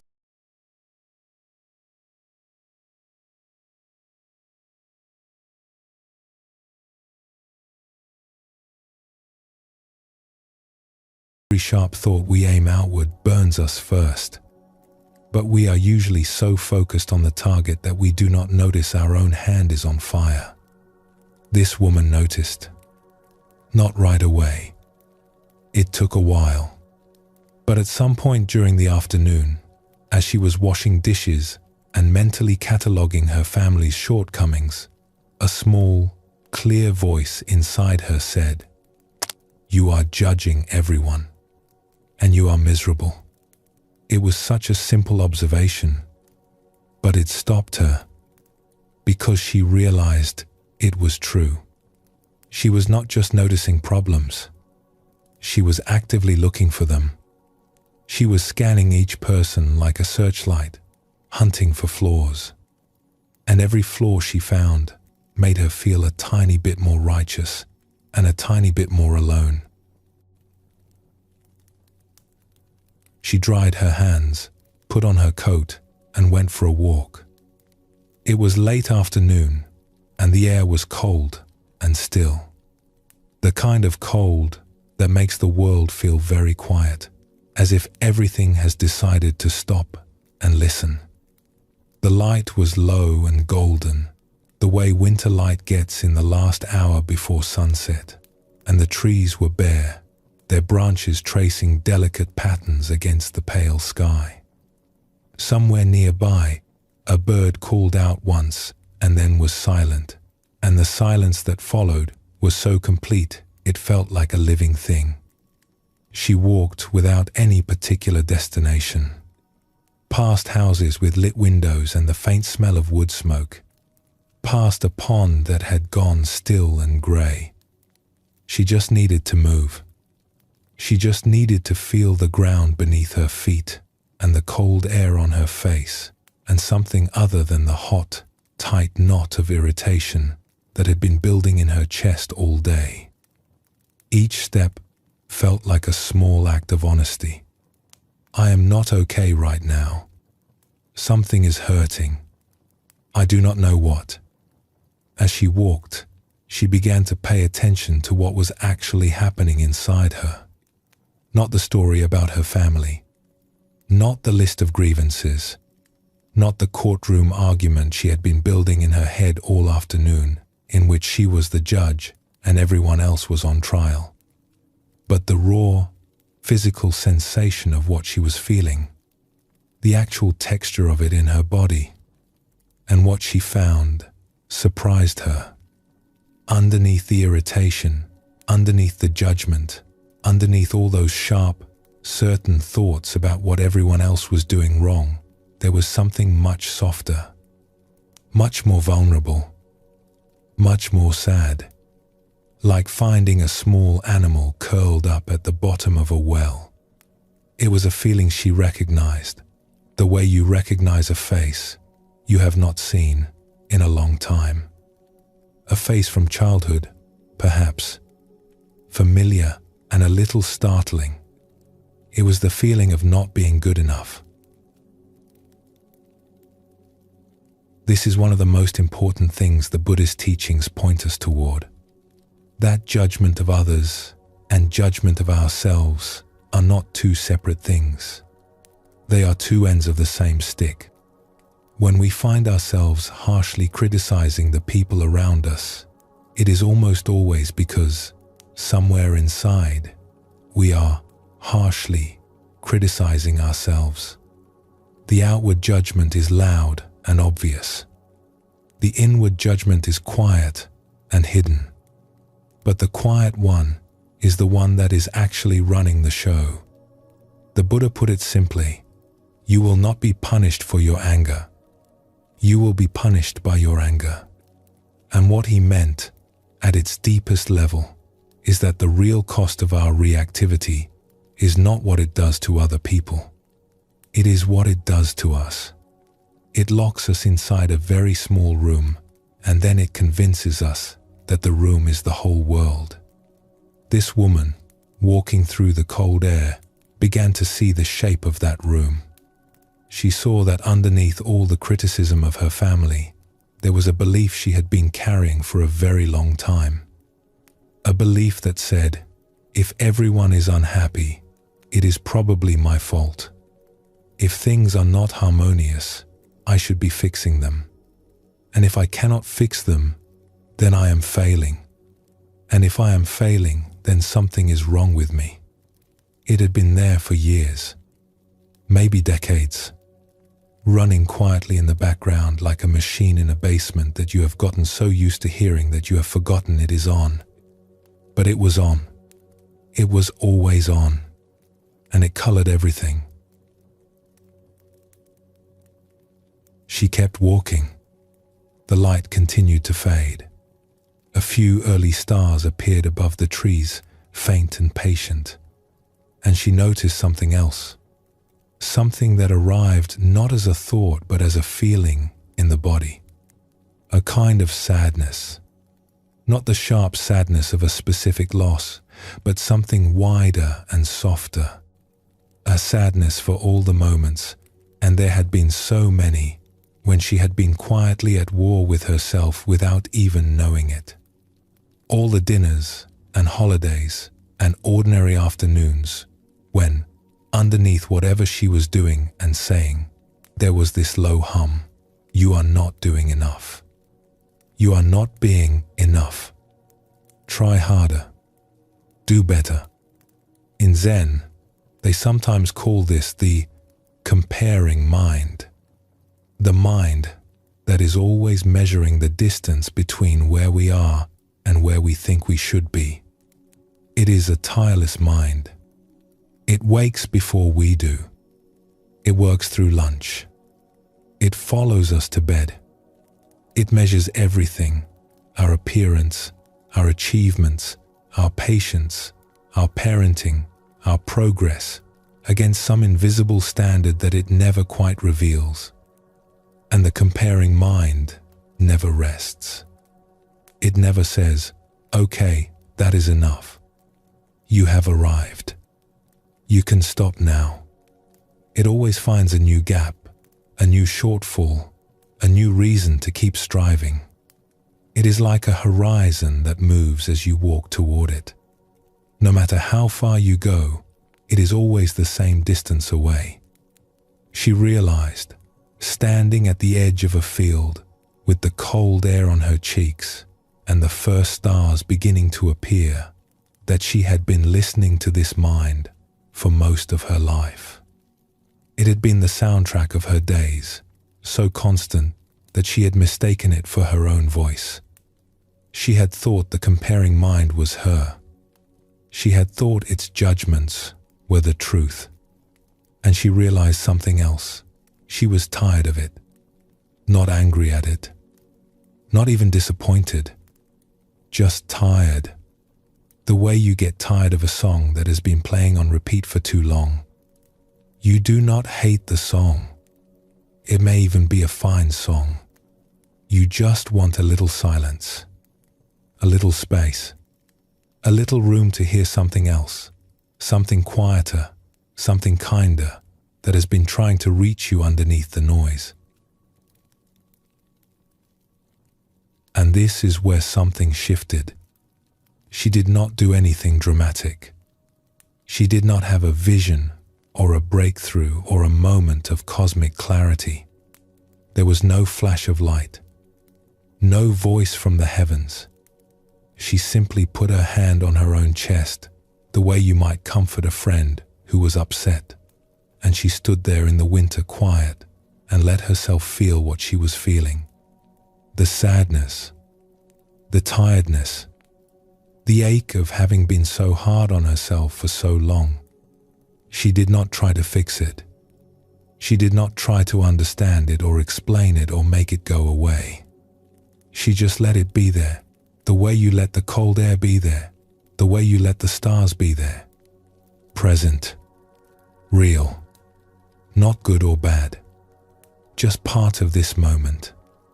Part of being alive on a winter evening on a small planet spinning through space. And as she stood with her hand on her heart, something loosened.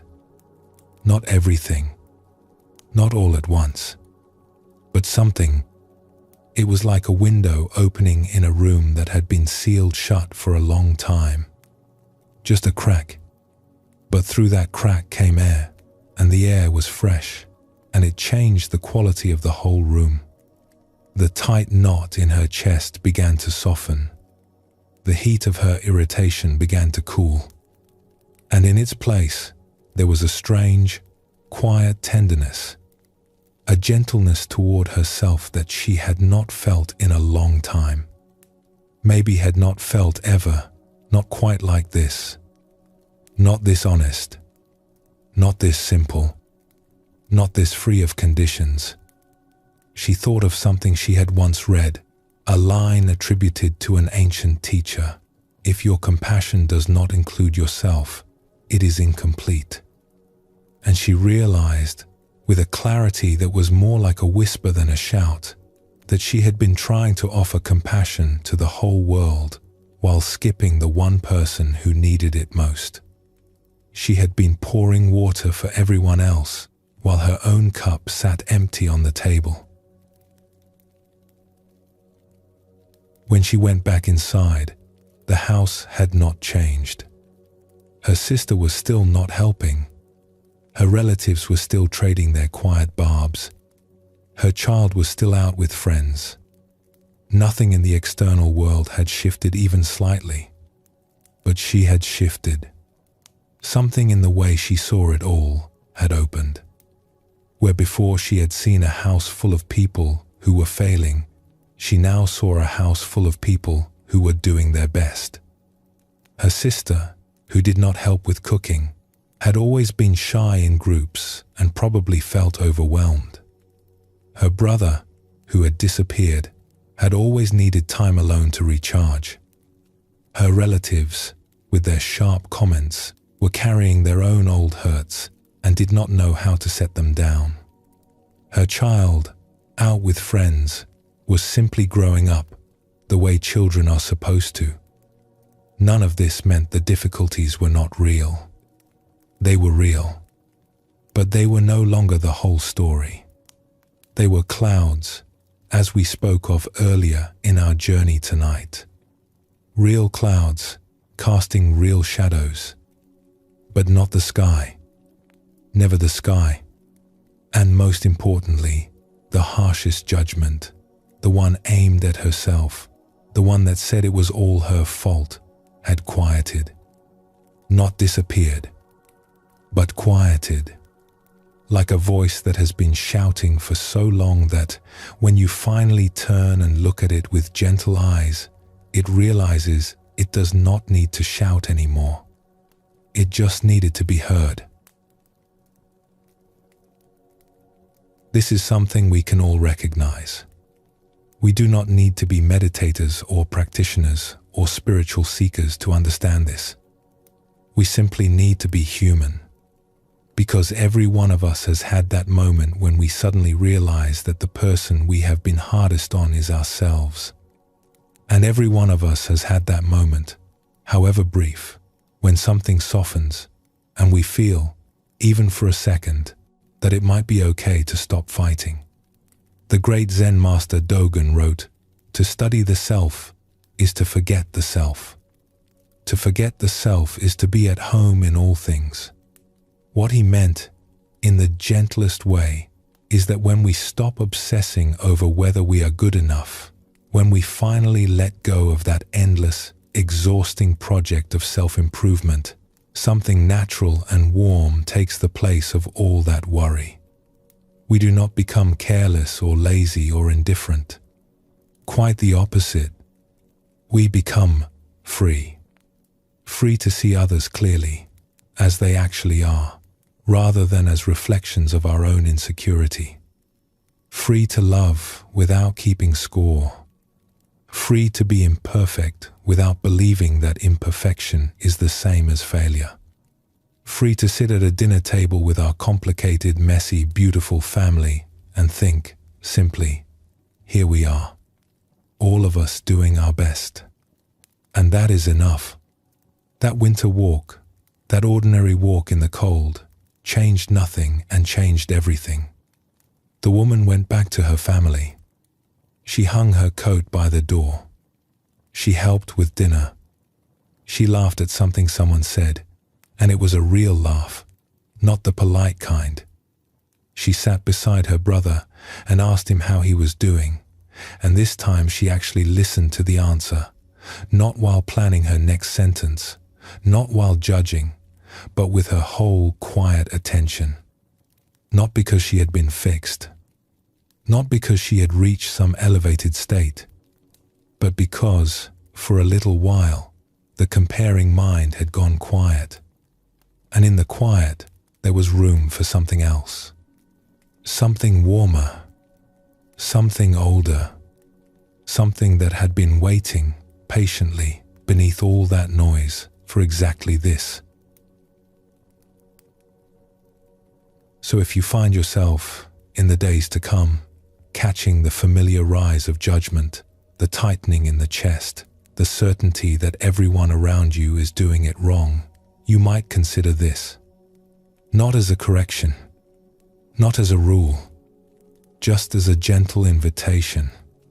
What if the sharpness you feel toward others is a signal? Not that they need to change, but that something in you is asking to be held. Something small and tender and a little bit afraid. Something that just needs you to put your hand on your chest and say, quietly, I see you. It is all right. You are doing fine. That is enough. That is more than enough.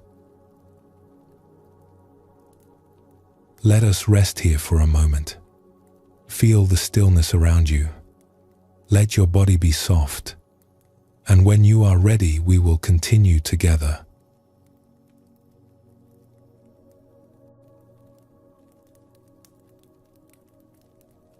If If you have ever sat down to meditate, even for just a few minutes, you have noticed something interesting. You close your eyes. You settle your body. You bring your attention to your breathing. And for a moment, maybe two, you are right here. Present. Quiet. Home. And then, without any warning at all, you are somewhere else.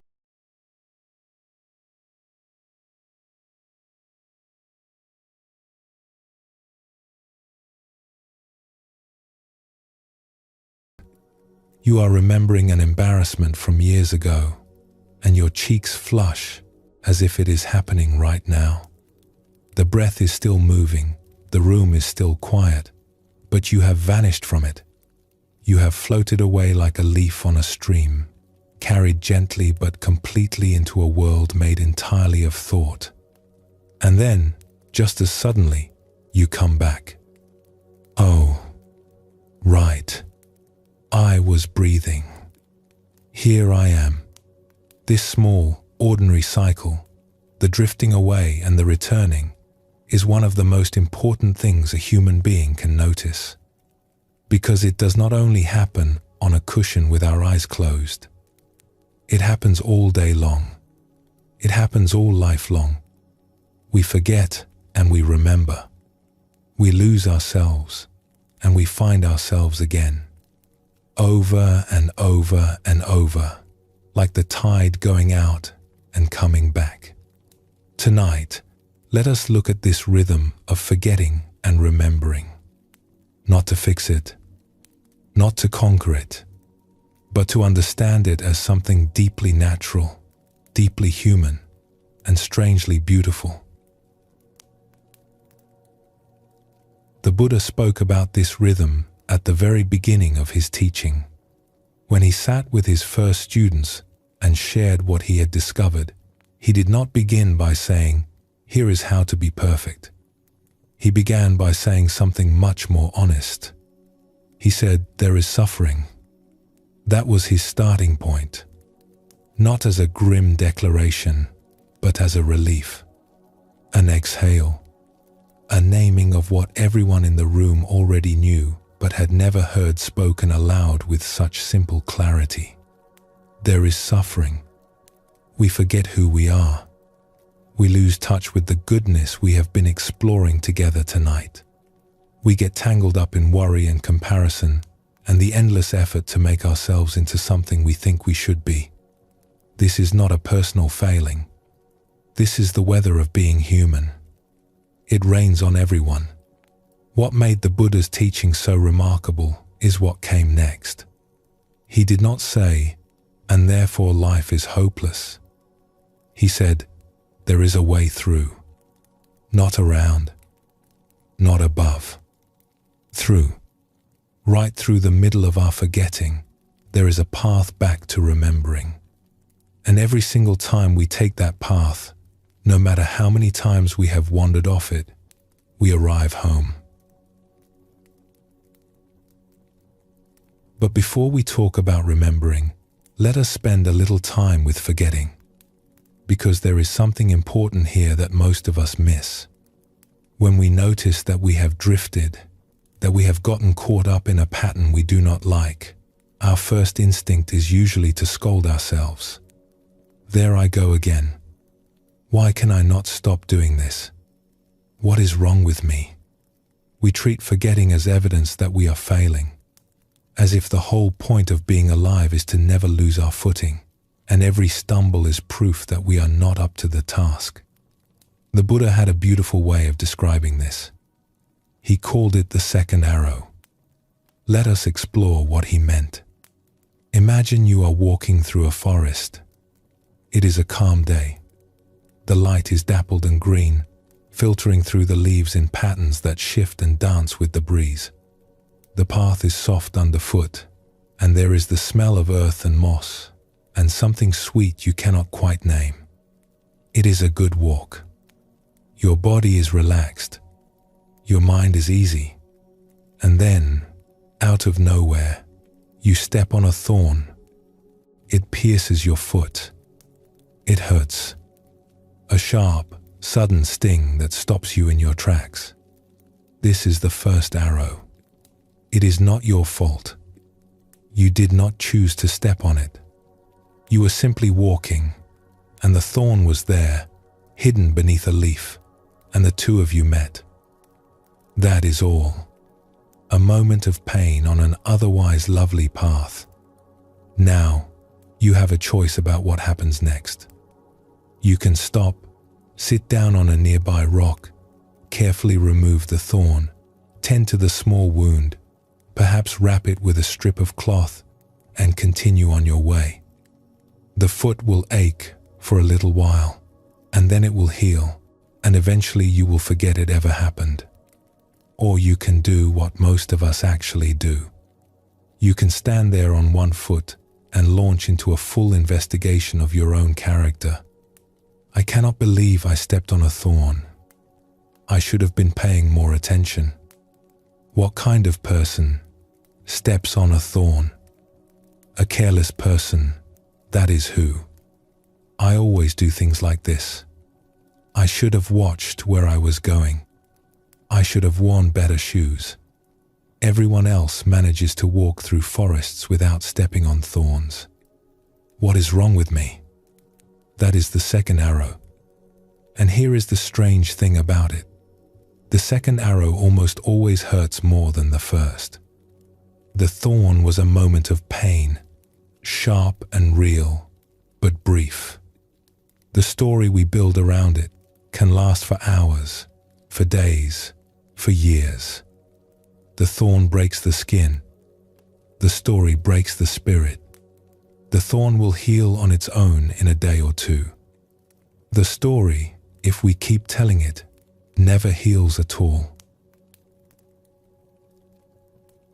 We do this constantly, in ways large and small, and we have been doing it for so long that we hardly notice anymore. We feel anxious, and then we feel ashamed of feeling anxious. We lose our temper, and then we lose our temper with ourselves for losing our temper.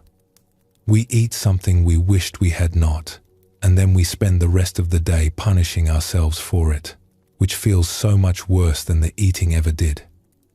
The original experience, the first arrow, is usually manageable. It is the story we wrap around it, the second arrow, that makes it unbearable. There is a Zen story about this that is very short and very wise. A student came to his teacher and said, "I am discouraged. I keep getting distracted during meditation. My mind will not stay still." The teacher said, "How wonderful that you noticed. That is the whole story. And it contains everything. How wonderful that you noticed. Not how terrible that you drifted. Not try harder next time. How wonderful that you noticed." Because the noticing is the remembering. The moment you realize you have been lost in thought is not a failure. It is the opposite of failure. It is the exact moment of waking up. It is the moment the tide turns and begins its journey back to shore. Let us sit with this, because it turns something on its head that most of us have believed for a very long time. We tend to think that the goal is to never forget, to reach some state of permanent awareness where we never drift, never react, never get caught in an old pattern. And because that is our goal, every time we do forget, every time we do drift, we experience it as a defeat. But what if forgetting is not the opposite of awakening? What if it is part of it? What if the rhythm of losing ourselves and finding ourselves again is not a sign that we are doing it wrong, but the very heartbeat of a life that is learning to come home? Think of learning to walk. No child learns to walk without falling. A child pulls herself up on the edge of a table, takes one wobbling step, maybe two, and then sits down hard on the floor. Does anyone look at that child and say, well, she tried walking and she failed. She should probably give up? Of course not. Everyone smiles. Everyone claps.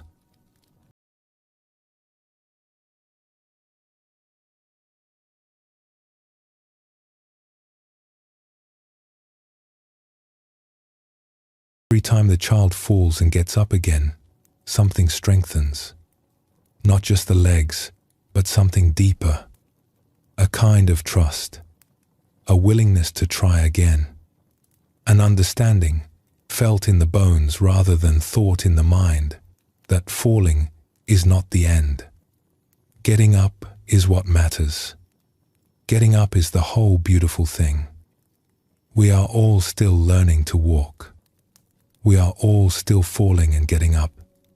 And the old teachers, the wise and patient ones, they do not stand at the end of the path waiting for us to arrive without stumbling. They sit down beside us on the ground and say, yes, I fell too. Many times. Would you like to get up together? The ancient teacher, Shantideva, wrote, where would I find enough leather to cover the surface of the earth? But wearing leather on the soles of my feet is equivalent to covering the whole earth. We cannot make the world smooth. We cannot remove every thorn from every path. But we can learn to walk with a kind of gentle awareness that makes the thorns less devastating when they come. Not because we avoid them, but because we stop shooting ourselves with that second arrow when we step on one. There is a lovely old story about a monk who lived in a mountain hermitage. It was a simple place, just a few rooms and a small garden where he grew herbs and onions and a single persimmon tree. He was known throughout the region for his calmness and his kindness, and students would travel great distances to sit with him, sometimes waiting days for a chance to ask a question. One day, a young student arrived, dusty from the road, with the eager, slightly anxious energy of someone who has been traveling for a long time towards something they desperately want to find. He bowed and sat down across from the monk and said, "Teacher, I have heard that you have attained great peace, that your mind is always still, that you never lose yourself in anger or fear or confusion. Is this true?" The old monk laughed. It was a real laugh, full and warm and entirely unexpected, and it took the student by surprise. He had been expecting solemnity. He had been expecting wisdom delivered in a whisper. He had not been expecting this. "Who told you that?" the monk asked, still chuckling. "Everyone says it," the student replied, a little uncertain now. "They say you are beyond suffering." The monk shook his head, still smiling. He reached for a cup of tea that sat on the table beside him. A simple clay cup, brown and worn, and slightly chipped at the rim. He held it out so the student could see it. "Do you see this cup?" he asked. "Yes," said the student. "I drop this cup at least once a week," the monk said. "Sometimes twice. Sometimes I drop it because I am tired. Sometimes because I am distracted. Sometimes because my hands are cold and clumsy in the morning. And every time I drop it, the tea spills, and I have to clean it up and start again." He set the cup down gently on the table. "The difference between me and a person who has not practiced is not that I never drop the cup. It is that I no longer scold myself when I do. I do not stand over the spilled tea saying, 'What kind of monk drops his cup?' I simply pick it up. I refill it. I take a sip. That is all. I pick it up." The student sat with this. It was not what he had expected. He had come looking for perfection, for someone who had transcended the mess of being human. And instead, he had found a man who dropped his cup once a week and was completely at peace with it. "But is that not a very small thing?" he asked. The monk looked at him with great tenderness. "It is the only thing," he said quietly. "Everything else follows from it." This is the teaching at the heart of what we are exploring tonight, and it connects to everything we have been walking through together. We spoke about the sun behind the clouds, about the hand that holds our pain, about forgiveness and understanding and compassion. And what ties all of it together, the golden thread that runs through every story and every teaching, is this simple rhythm. We forget and we remember. We forget that we are good. We forget that we belong. We forget that the pain we are feeling is a thorn, not a verdict.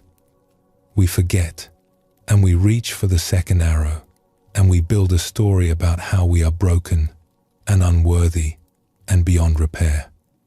This is what humans do. This is what we have always done. Not because we are weak, but because we are tender, and the world is sometimes sharp, and the mind is trying, in its confused and clumsy way, to protect us from getting hurt again.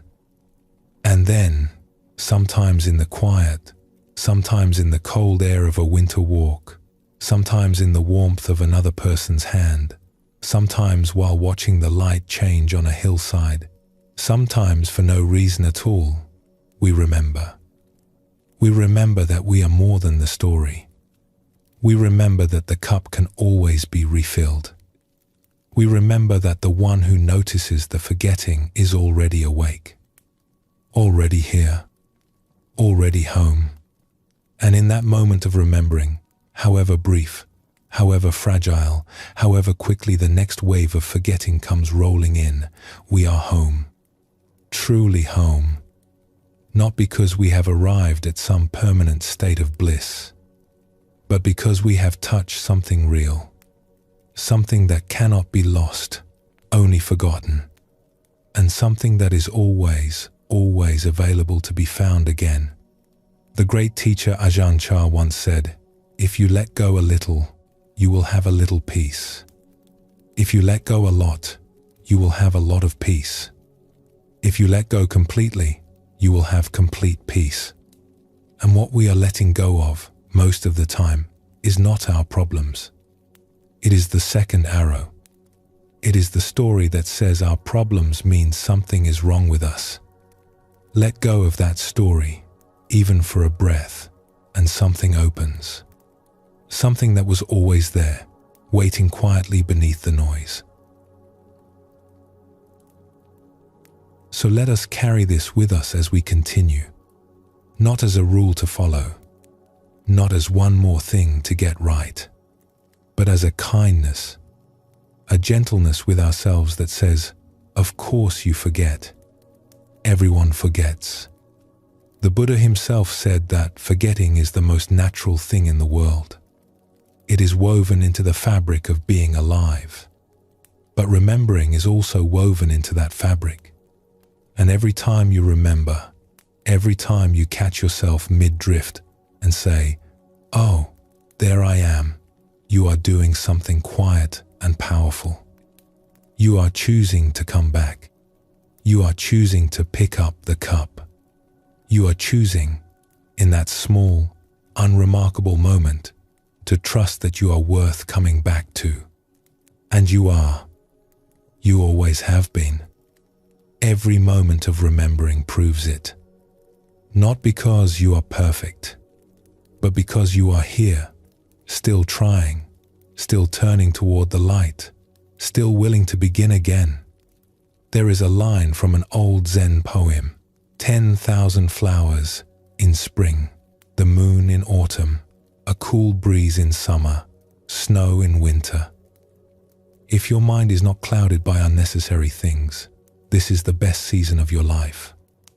Every season, not just the easy ones, not just the ones where everything goes well. Every season, even this one, especially this one. let us pause here. Notice how you are resting. Let your breath be easy, coming and going like a guest who knows it is always welcome. And when you are ready, we will continue together.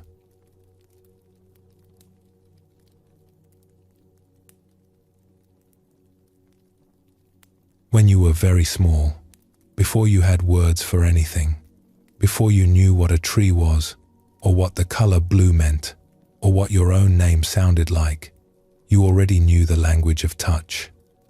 You knew the difference between hands that were gentle and hands that were hurried. You knew the feeling of being lifted and held against a warm chest. You knew, without anyone teaching you, that when someone placed their hand softly on your back, it meant you were safe.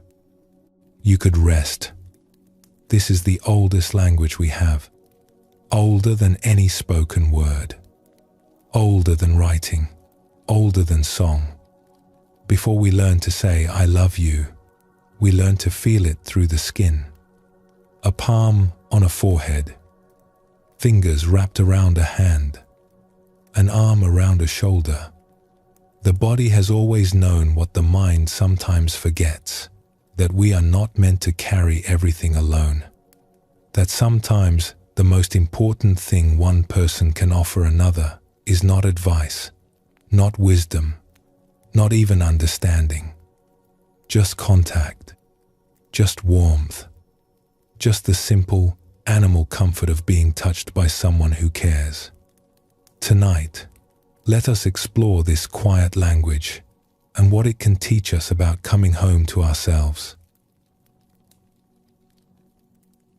There is a story about a healer who lived in a small village by the sea. People came to her from many miles around, not because she had unusual medicines or secret knowledge, but because of something much simpler. She listened. And when she listened, she had a habit, almost unconscious, of reaching out and placing her hand on the other person's arm or shoulder. Just lightly. Just enough to say, without words, "I am here." One day, a fisherman came to see her. He was a large, weathered man with deep lines around his eyes and hands that looked like they had been carved from driftwood. Not the kind of person you would expect to see visiting a healer. He sat down across from her, in a wooden chair that creaked under his weight, and he looked at the floor for a long time before speaking. When he did speak, his voice was gruff, almost apologetic. He said he did not know why he had come. He was not sick. Nothing was wrong, not the kind of wrong a healer could fix, anyway. He just had not been sleeping. For weeks now, he would lie in his bed and stare at the ceiling, and his mind would begin its nightly patrol, marching through everything he had done wrong that day, that year, that lifetime. Every harsh word he had ever spoken. Every moment he had let someone down. Every failure, large and small, lined up and waiting for inspection. By morning he was more exhausted than when he had lain down. "I feel like my own mind is punishing me," he said, "and I do not know how to make it stop." The healer listened. She did not interrupt. She did not offer advice or ask probing questions. She simply sat with him the way the sea sits with the shore, steady and unhurried. When he finished talking, she reached across and placed her hand on his forearm. Just rested it there. His arm was rough and brown from years in the sun and salt, and her hand was small against it. She did not squeeze or pat or rub. She just let her hand be there, warm and still, like a small animal that has settled and decided to stay. They sat like that for a while.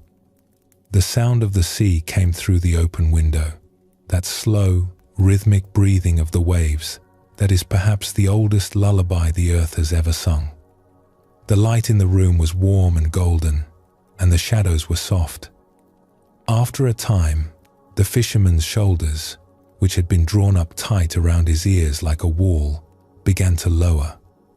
His breathing, which had been shallow and quick, began to slow. His jaw, which had been clenched like a fist, softened. He did not say anything. He did not need to. Something was happening in a language older than words. When he finally stood to leave, he looked at her with an expression that was half confusion and half wonder. "What did you do?" he asked. She smiled. "Nothing," she said. "I just stayed." There is real wisdom in this story, and it is wisdom that goes beyond any single tradition or teaching. The body responds to caring touch in ways that the mind cannot replicate on its own. When someone touches us with genuine warmth, something shifts at the deepest level of our being. The part of us that is always on guard, always scanning for danger, always bracing for the next problem, that part begins to stand down. It is as if the body hears a message that the mind has been too busy to receive. You are safe. You can let go. You are held. Researchers have studied this in many different ways. They have found that when a person is anxious or afraid and someone they trust takes their hand, the fear quiets remarkably fast. It does not disappear through argument or reason. It quiets through contact, through the wordless message that travels from one body to another, saying, "I am here with you." They have found that when a doctor, during an ordinary visit, simply places a hand on a patient's shoulder for a moment, the patient leaves feeling that the visit lasted twice as long. Twice as long. Not because time changed, but because touch changes how we experience time. It slows things down. It makes us feel that we matter, that we are not just a number or a problem to be solved, but a person. A warm, breathing, tender person. And perhaps, most beautifully, they have found that even our relationship with ourselves changes when touch is involved. When we place a hand on our own heart, gently, with the same tenderness we might offer to someone we love, the body responds as if it is being comforted by another person. The breathing deepens. The muscles soften. Something that was braced begins to let go. It is as though the body does not entirely distinguish between the touch of another and the touch of the self, as long as the intention behind it is kind. In the Buddhist tradition, there is a deep understanding that the body is not separate from the path of awakening. The body is the path. The Buddha himself, after years of trying to transcend the body through extreme discipline, finally sat down beneath a tree and simply felt. He felt the earth beneath him. He felt the air on his skin. He felt the weight of his own body held by the ground. And it was in that moment of coming back to the body, not escaping it, that he woke up. There is something in this for all of us. We spend so much of our lives in our heads, trapped in the endless loop of thinking, planning, worrying, remembering. The body waits below, patient as the earth, carrying us through each day without complaint, and we barely notice it at all. We notice it when it hurts. We notice it when it fails to meet our expectations. But how often do we simply appreciate it? How often do we place a hand on our own chest and say, not with words, but with touch, "Thank you. Thank you for carrying me through this day. Thank you for breathing while I was busy worrying. Thank you for being here." The Zen tradition places great emphasis on the body. In Zen monasteries, even the simplest physical acts, pouring tea, sweeping a floor, walking down a hallway, are treated as sacred. Not because there is anything magical about sweeping, but because when we bring our full attention to the body, to the feeling of the broom in our hands, to the sound of the bristles on the stone, we come out of our heads and back into the living, breathing world. We remember what is real. And what is real is always, always happening in the body. Let us explore another story. There was once a teacher who worked with people who were going through very difficult times. One of the things she noticed, over many years of listening to people's pain, was that often the most powerful moment in a conversation was not when she said the right words. It was when she said nothing at all and simply offered her presence. She began to notice something else too. When people were caught in deep shame or self-blame, when they were locked inside that small, airless room of "something is wrong with me," words often could not reach them. It was as if the door to that room was sealed, and no amount of knocking from the outside could open it. But touch could. She began, gently and with permission, to invite people to do something very simple during those difficult moments. She would ask them to place their own hand over their own heart, not as a technique, not as a fix, not as something with steps and rules and a correct way to do it, just as a gesture, a way of saying to themselves, through the body, what the mind was not yet ready to hear. The way you might put your arm around a friend who is crying and say nothing at all because nothing needs to be said. And what she found, again and again, was that this small gesture could unlock something that hours of conversation could not. There was something about the warmth of one's own hand, something about the weight of it resting there on the chest that spoke directly to the part of us that is hurting. It bypassed all the arguments and defenses and explanations and went straight to the heart of the matter, which is, of course, the heart itself. There was a woman who had been carrying guilt for years and could not find her way through it. She could talk about it endlessly. She could analyze it from every angle. She could understand it intellectually, could explain exactly why she felt the way she felt and where it came from and what it meant. But the guilt lived in her body, not her mind, and it was her body that needed to hear that it was okay.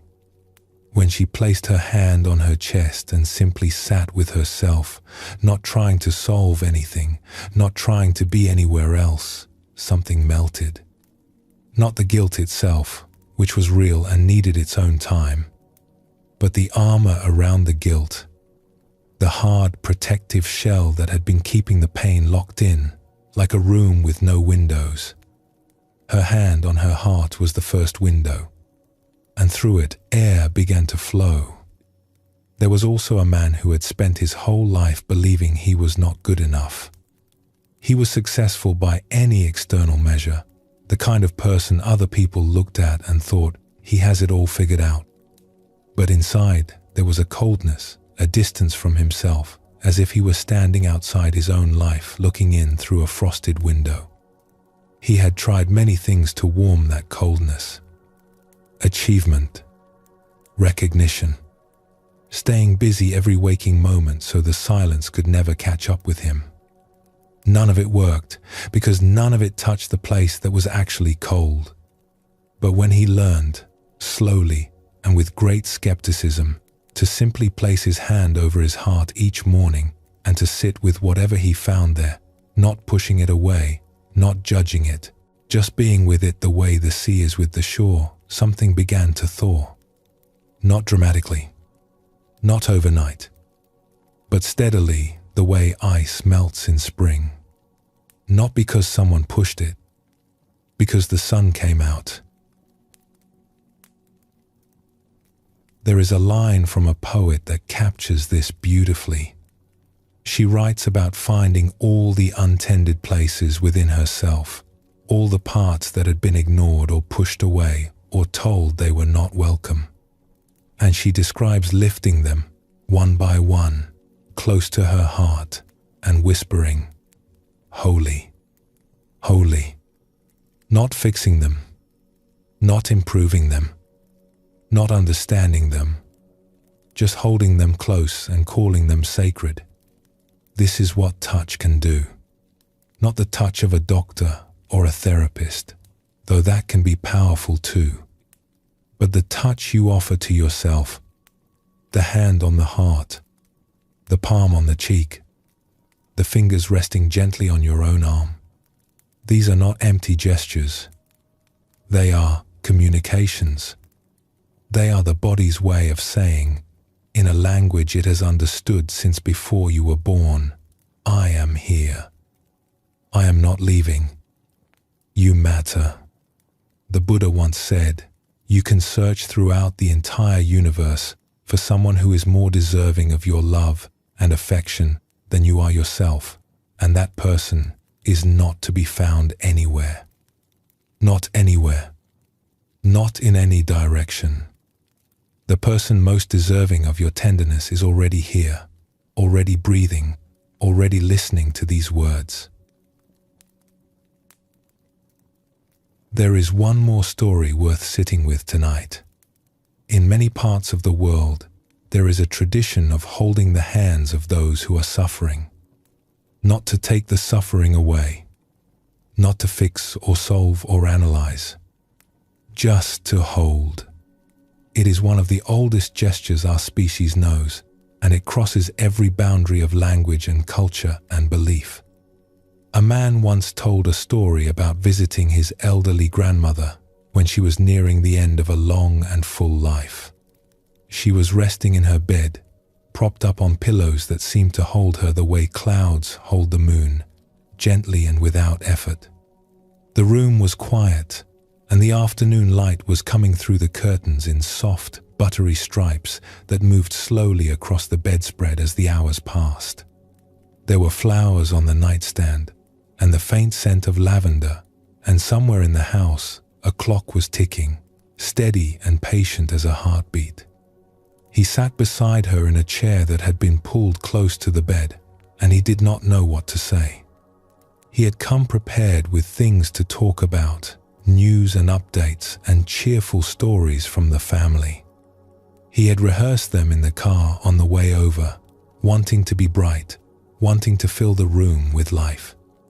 But when he sat down and looked at her face, so peaceful and so familiar, all of those things seemed small and far away, like sounds from another room that no longer mattered. So instead, he simply took her hand. Her hand was thin and cool and light as paper, and it rested in his palm the way a fallen leaf rests on still water. He held it between both of his, the way you hold something precious that you know you cannot keep forever. And they sat together in the quiet, and neither of them spoke. The clock ticked. The light moved. The flowers held their scent, and something in the silence between them was more full, more complete than any conversation could have been. After a long while, his grandmother opened her eyes and looked at him, and she said, very softly, "That is the nicest thing anyone has done for me all week." He looked at their hands together. "I did not do anything," he said. She smiled. "Exactly," she said. "You just stayed. You just stayed."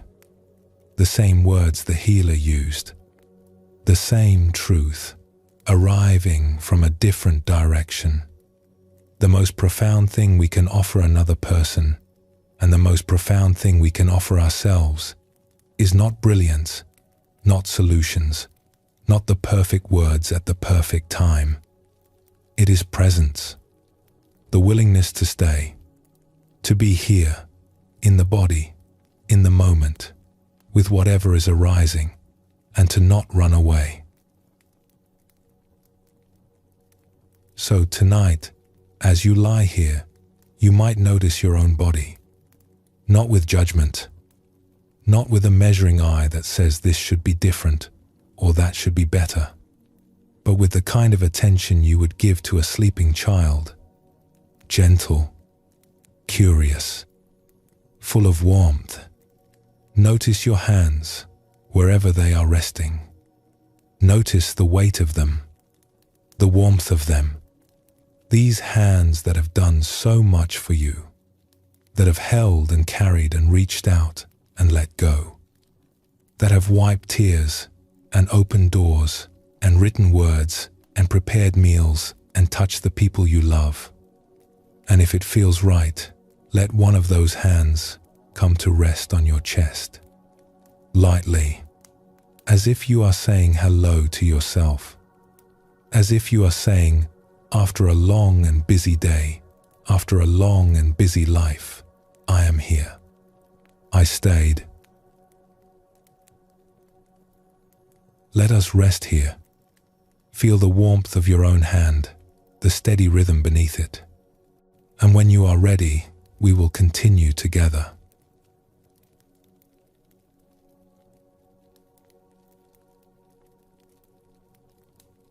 We have walked a long, gentle road together tonight. We have sat with monks in mountain monasteries and healers by the sea. We have watched the sun shining above the clouds and held a circle drawn in the center of a palm. We have picked up dropped cups and pulled thorns from our feet and stood in winter fields watching the stars appear. And through it all, a single thread has been quietly weaving itself through every story, every teaching, every pause. Nothing is wrong with you. Not in the way you have feared. Not in the way that quiet voice has whispered. Not in the way the world has sometimes made you believe. You are not a problem to be solved. You are a life to be lived.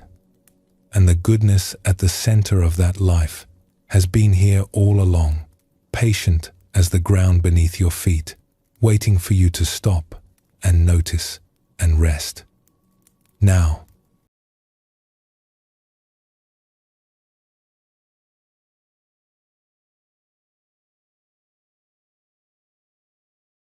when we actually begin to trust this, what happens when, even a little, we stop fighting ourselves? There is something that gardeners know, something they rarely talk about because it seems too obvious to mention. When you stop pulling at a plant, it grows. When you stop digging it up every few days to check whether the roots are strong enough, to measure whether it is tall enough, to compare it to the plant next door, it simply does what it was always going to do. It reaches for the light. It opens. It blooms.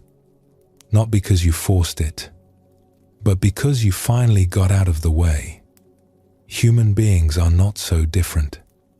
We spend enormous amounts of energy holding ourselves in check, monitoring ourselves, measuring ourselves, tightening against some imagined standard that we can never quite reach.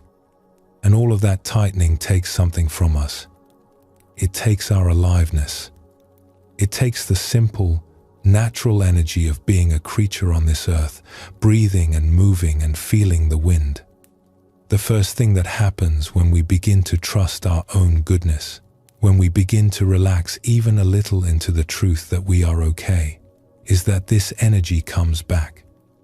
Not as excitement or agitation, but as a kind of quiet vitality, a brightness, like opening the curtains in a room that has been dark for too long, and suddenly everything is lit up, the same furniture, the same walls, the same life, but seen in full color for the first time in a while. Let us explore a story about this. There was an old calligrapher who lived in a small town at the foot of a mountain range. He had practiced his art for decades, and his work was admired by many. But as he grew older, he became increasingly critical of his own brushstrokes. He would sit at his table each morning, grind the ink, prepare the paper, and then freeze. His hand, which had once moved with such fluid grace, would hover above the page, trembling, not because he had forgotten how to write, but because he had become so afraid of making an imperfect mark. Day after day, he would sit and stare at the blank paper, and the blank paper would stare back, and the morning would pass, and the ink would dry in the stone, and he would put everything away, having written nothing. One afternoon, an old friend came to visit. She was not a calligrapher. She was a farmer, with dirt under her nails and laugh lines around her mouth, and the kind of ease that comes from spending your life working with things that grow. She found him at his table, staring at the empty page. She sat down beside him and watched for a while. Then she said, "What are you waiting for?" He sighed. "I am waiting until I can do it perfectly." She looked at the blank page. She looked at the dried ink. She looked at his trembling hand. Then she picked up the brush, dipped it in water since the ink had dried, and drew a large, wobbly, completely imperfect circle on the page. It was lopsided. It was uneven. It dripped at the bottom where she had pressed too hard. He stared at it, horrified. "That is terrible," he said. She laughed. "Yes," she said, "and it is the most alive thing in this room." He looked at the circle again. It was terrible. It really was. But there was something about it. Something loose and free and unapologetic. Something that his perfect, careful, fearful hand had not produced in years. "Do you know what the Zen masters say about the circle?" she asked. He nodded slowly. "They say it represents wholeness, completeness. And do they draw it perfectly?" she asked. He was quiet for a long moment. Then, very slowly, a smile spread across his face. It was the first real smile his friend had seen on him in a long time. He picked up the brush, dipped it in fresh ink, and in one quick, imperfect, completely alive motion, he drew a circle. It was not perfect. The line was thick in some places and thin in others. It did not quite close at the top, but his hand was not trembling anymore. This is the first gift that comes when we stop demanding perfection from ourselves. Energy returns. Not the anxious energy of trying to get it right, but the natural energy of a life that is being lived instead of controlled. The Zen masters had a phrase for this way of being, without anxiety about imperfection. What a beautiful handful of words that is. Without anxiety about imperfection. It does not mean we stop caring. It does not mean we become careless or sloppy or indifferent. It means we stop letting the fear of getting it wrong prevent us from being fully alive. A little boy was once overheard talking to the sky before bed. He said, "If you cannot make me a better boy, do not worry about it. I am having a real good time as I am." There is something in that, is there not? A kind of natural confidence that has nothing to do with arrogance and everything to do with being at ease in your own skin. Children have it before the world teaches them to doubt themselves. And we can find our way back to it, not by becoming children again, but by remembering what the child already knew, that being alive is enough. That being here is enough. That being imperfect and still showing up is more than enough. The second gift is perhaps the most beautiful. When we stop holding ourselves so tightly, when the armor around the heart begins to soften, something warm starts to flow. It is a warmth that was always there but could not get through. Like a spring that has been blocked by rocks, and when the rocks are moved, the water comes, clear and cool and generous, as if it had been waiting for this moment all along. This warmth is love. Not the complicated, conditional love that we often associate with the word. Not the love that says, "I will love you if you meet my expectations," but something simpler and more ancient. The love that a grandmother feels when she looks at a sleeping grandchild. The love that rises in you when you see a stranger being kind to someone in need. The love that catches you off guard sometimes, standing in a grocery store or watching the rain, and you think, for no reason at all, life is so tender. And I am part of it. There is a story about two old friends who sat together on a bench overlooking a valley. They had known each other for many years, through good times and hard ones, through arguments and reconciliations, through all the ordinary mess of two lives lived side by side. They were not young anymore. Their hair had gone silver. Their hands were spotted with age. But there was an ease between them, the kind that only comes after decades of showing up for each other without pretending to be anything other than what they were. One of them said, after a long, comfortable silence, "Do you know what I think the best part of getting older is?" "What?" said the other. "You stop pretending. You stop trying to be impressive. And then all this love that was stuck behind the trying, it just comes out. It just flows. Like it was always there, pressing against the dam, and you finally let it through." The other one nodded. "I think that is why old people cry at everything," she said. They both laughed. And then they sat in the quiet together, watching the light move across the valley, and neither of them needed to say another word. When we are at war with ourselves, this love gets trapped behind the walls. We feel it in flashes, in moments, but we cannot sustain it because sustaining it requires an open heart, and our heart has been busy defending itself. But when the war quiets, even a little, the walls begin to come down. And the love that flows through is not something we have to create or manufacture or deserve. It is something we have been holding back, like a river that was always running, always full, always ready, just waiting for us to remove the stones. An old Indian teacher once wrote these words, "All you need is already within you. Only you must approach yourself with reverence and love. Make love of yourself perfect. Make love of yourself perfect. Not your behavior, not your achievements, not your appearance or your reputation or your practice. Your love of yourself.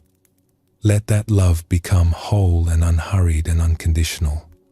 Because that love, when it is allowed to flow freely, does not stay inside. It cannot. It is not in its nature to stay contained. It spills over. It reaches everything it touches. The way a candle does not light only itself, but fills the entire room with warmth. And this brings us to the third gift, the deepest one, the one that is hardest to put into words and yet is, in many ways, the simplest of all. When we stop believing that something is wrong with us, when the comparing mind goes quiet, when the second arrow is not fired, when the hand rests gently on the heart and the body softens, what is left? This is the question the great teachers have been pointing us toward for thousands of years. Not as a riddle, not as a test, but as a genuine invitation to look. When you peel away the stories, the fears, the judgments, the endless striving, what is actually here? There is an ancient teaching that asks us, who would you be if you did not believe something was wrong with you? Not who would you become someday. Not who would you be after more work, more effort, more improvement, more years of trying to sand down your rough edges. But who are you, right now, right here, in this very breath, if the story of your wrongness simply stopped?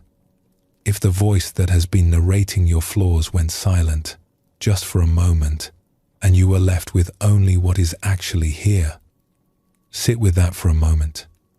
Let it settle like snow on a quiet field. Do not try to answer it with the mind. The mind will want to make a list, to build a new and better version of you.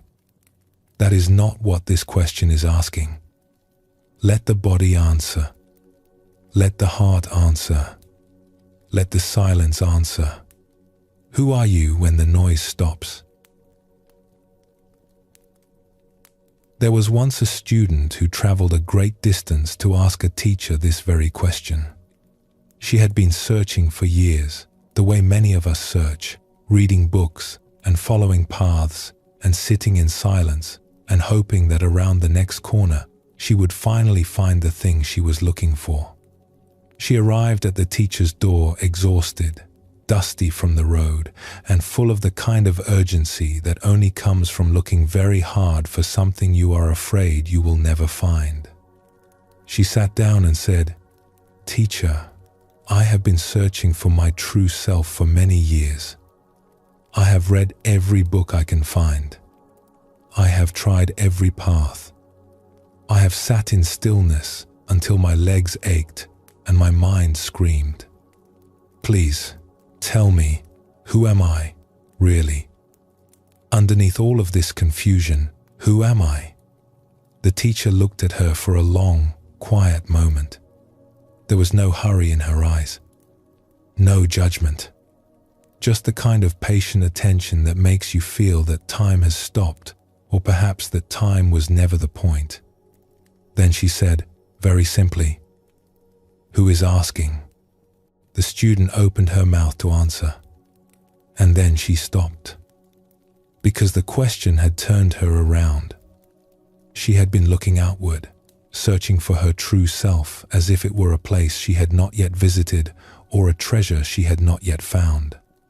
And now, suddenly, the question pointed her back to the one place she had never thought to look. Right here. The awareness that was sitting in this room. The presence that was asking the question. The quiet, open, curious aliveness behind all her searching. It had been there the whole time. Through every book, every path, every dusty mile. It had been looking out through her eyes, listening through her ears, breathing through her lungs, aching through her longing.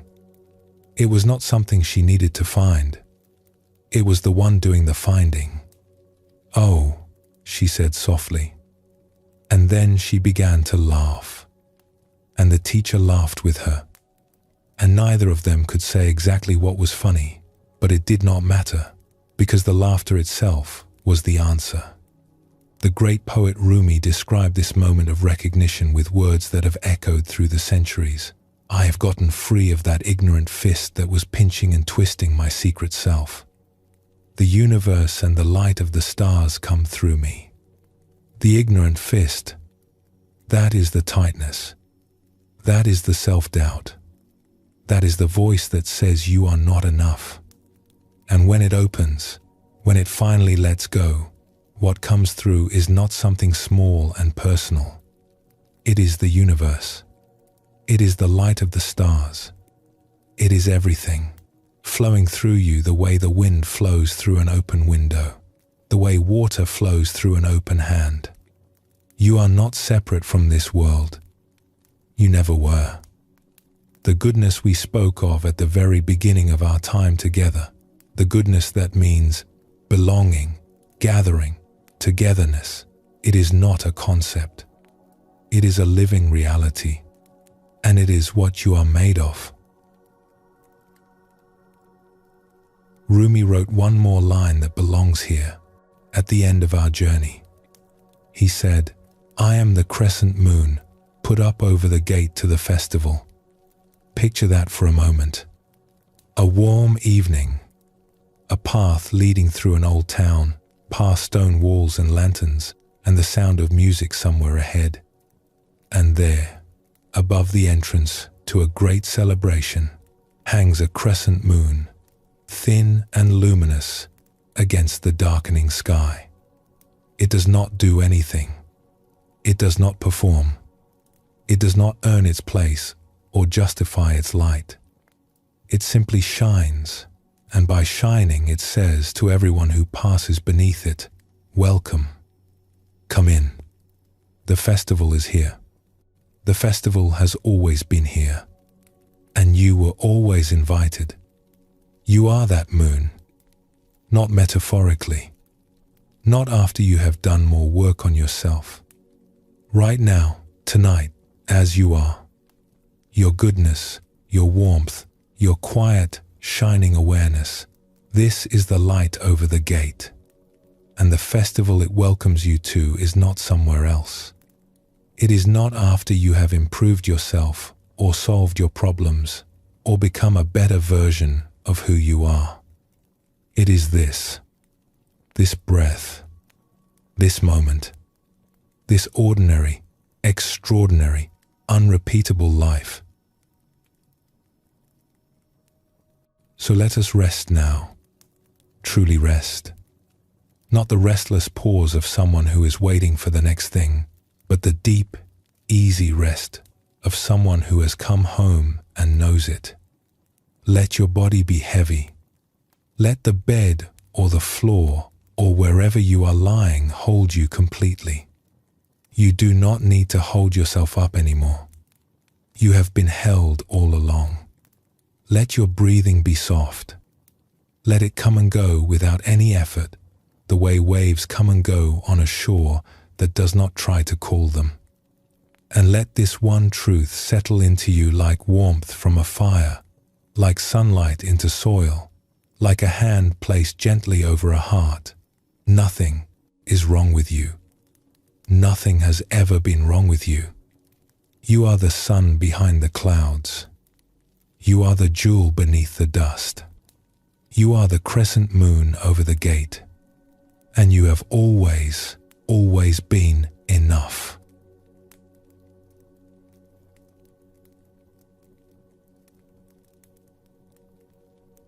We have come a long way together tonight, and yet, in another sense, we have not moved at all. We have simply been sitting here, breathing, listening, letting the words wash over us like warm water. And that is enough. That has always been enough. The Buddha once said something that sounds almost too simple to be true. He said, "Peace comes from within. Do not seek it without." We hear those words and we nod, because they sound right, because they sound wise. But tonight, perhaps, they land a little differently. Perhaps tonight, you can feel the truth of them in your body, not just your mind. The peace you have been looking for is not in a better job, or a different body, or a quieter mind, or a more perfect life. It is here. It has been here this whole time, as close as your own breathing, as near as the warmth of your own hand on your own chest. We began this evening with a question that lives at the heart of every spiritual tradition, every quiet moment of self-reflection, every long walk taken alone. What if nothing is wrong with me? What if the voice that whispers otherwise has simply been mistaken? And through the stories we have shared, through the monks and the healers and the travelers and the fishermen, through the circles drawn in palms and the photographs carried across oceans, through the gardens where everything is allowed to grow, and the winter fields where the stars come out one by one, a single answer has been gently arriving. Not as argument, not as proof, but as something you can feel, something your heart recognizes even when your mind is still catching up. Nothing is wrong with you. You are not broken. You are not behind. You are not the sum of your mistakes or the shape of your fears. You are something much older and much simpler than any of that. You are awareness itself, warm and open and endlessly patient, looking out through these eyes, breathing through these lungs, resting in this body, right here, right now.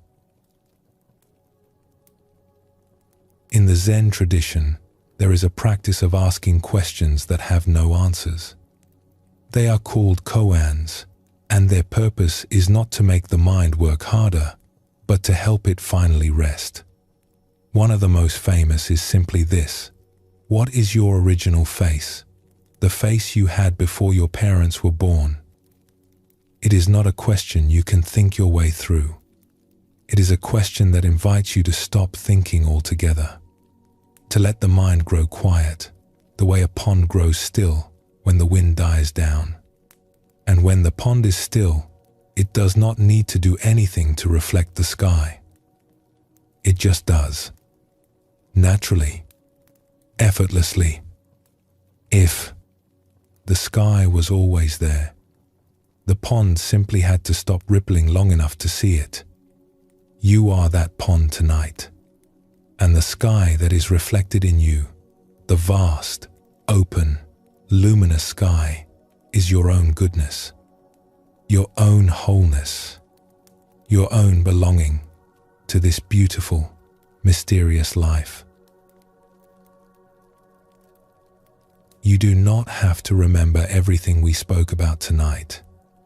You do not have to carry any of it forward as a task or a lesson or one more thing to get right. If anything from this evening has found its way into your heart, it will stay there on its own. The way a seed stays in the soil. You do not have to push it. You do not have to worry over it. You just have to let it be and trust that in its own time, in its own way, it will grow.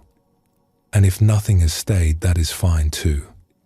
Sometimes the most important work happens beneath the surface, in places we cannot see, in ways we will not recognize until much later. Sometimes we plant a seed and forget about it entirely, and then one morning, months from now, we notice a small green shoot pushing through the earth, and we think, oh, there you are. You were growing all along. The Zen masters say, spring comes, and the grass grows by itself. You do not have to make anything happen tonight. You do not have to become anything new. The grass already knows how to grow. The heart already knows how to heal. The breath already knows how to come and go. And you already know, in the deepest part of yourself, in the place beneath all the worry and the doubt and the noise, that you are home. So let the night hold you now. Let the darkness be soft and kind, the way it was when you were very small, and sleep was the easiest thing in the world. Let your thoughts drift if they want to drift. Let them settle if they want to settle. They are just clouds passing through the sky of your awareness, and the sky does not mind what passes through it. The sky is always clear. The sky is always open. The sky is always at peace. You have done enough today. You have been enough today. You have been enough every single day of your life, even the days when you were certain you were not, especially those days. Because even then, even in the middle of your doubt, the sun was shining above the clouds. The jewel was gleaming beneath the dust. The moon was hanging over the gate, luminous and patient, waiting for you to look up and see that the festival was already here, and that you were already invited, and that you had been the guest of honor all along. Nothing is wrong with you. Nothing was ever wrong with you. Rest in that tonight. Let it hold you the way the earth holds the trees, the way the ocean holds the tide, the way this quiet darkness holds the stars. Sleep well, and thank you for joining us here at Sleepy Monk.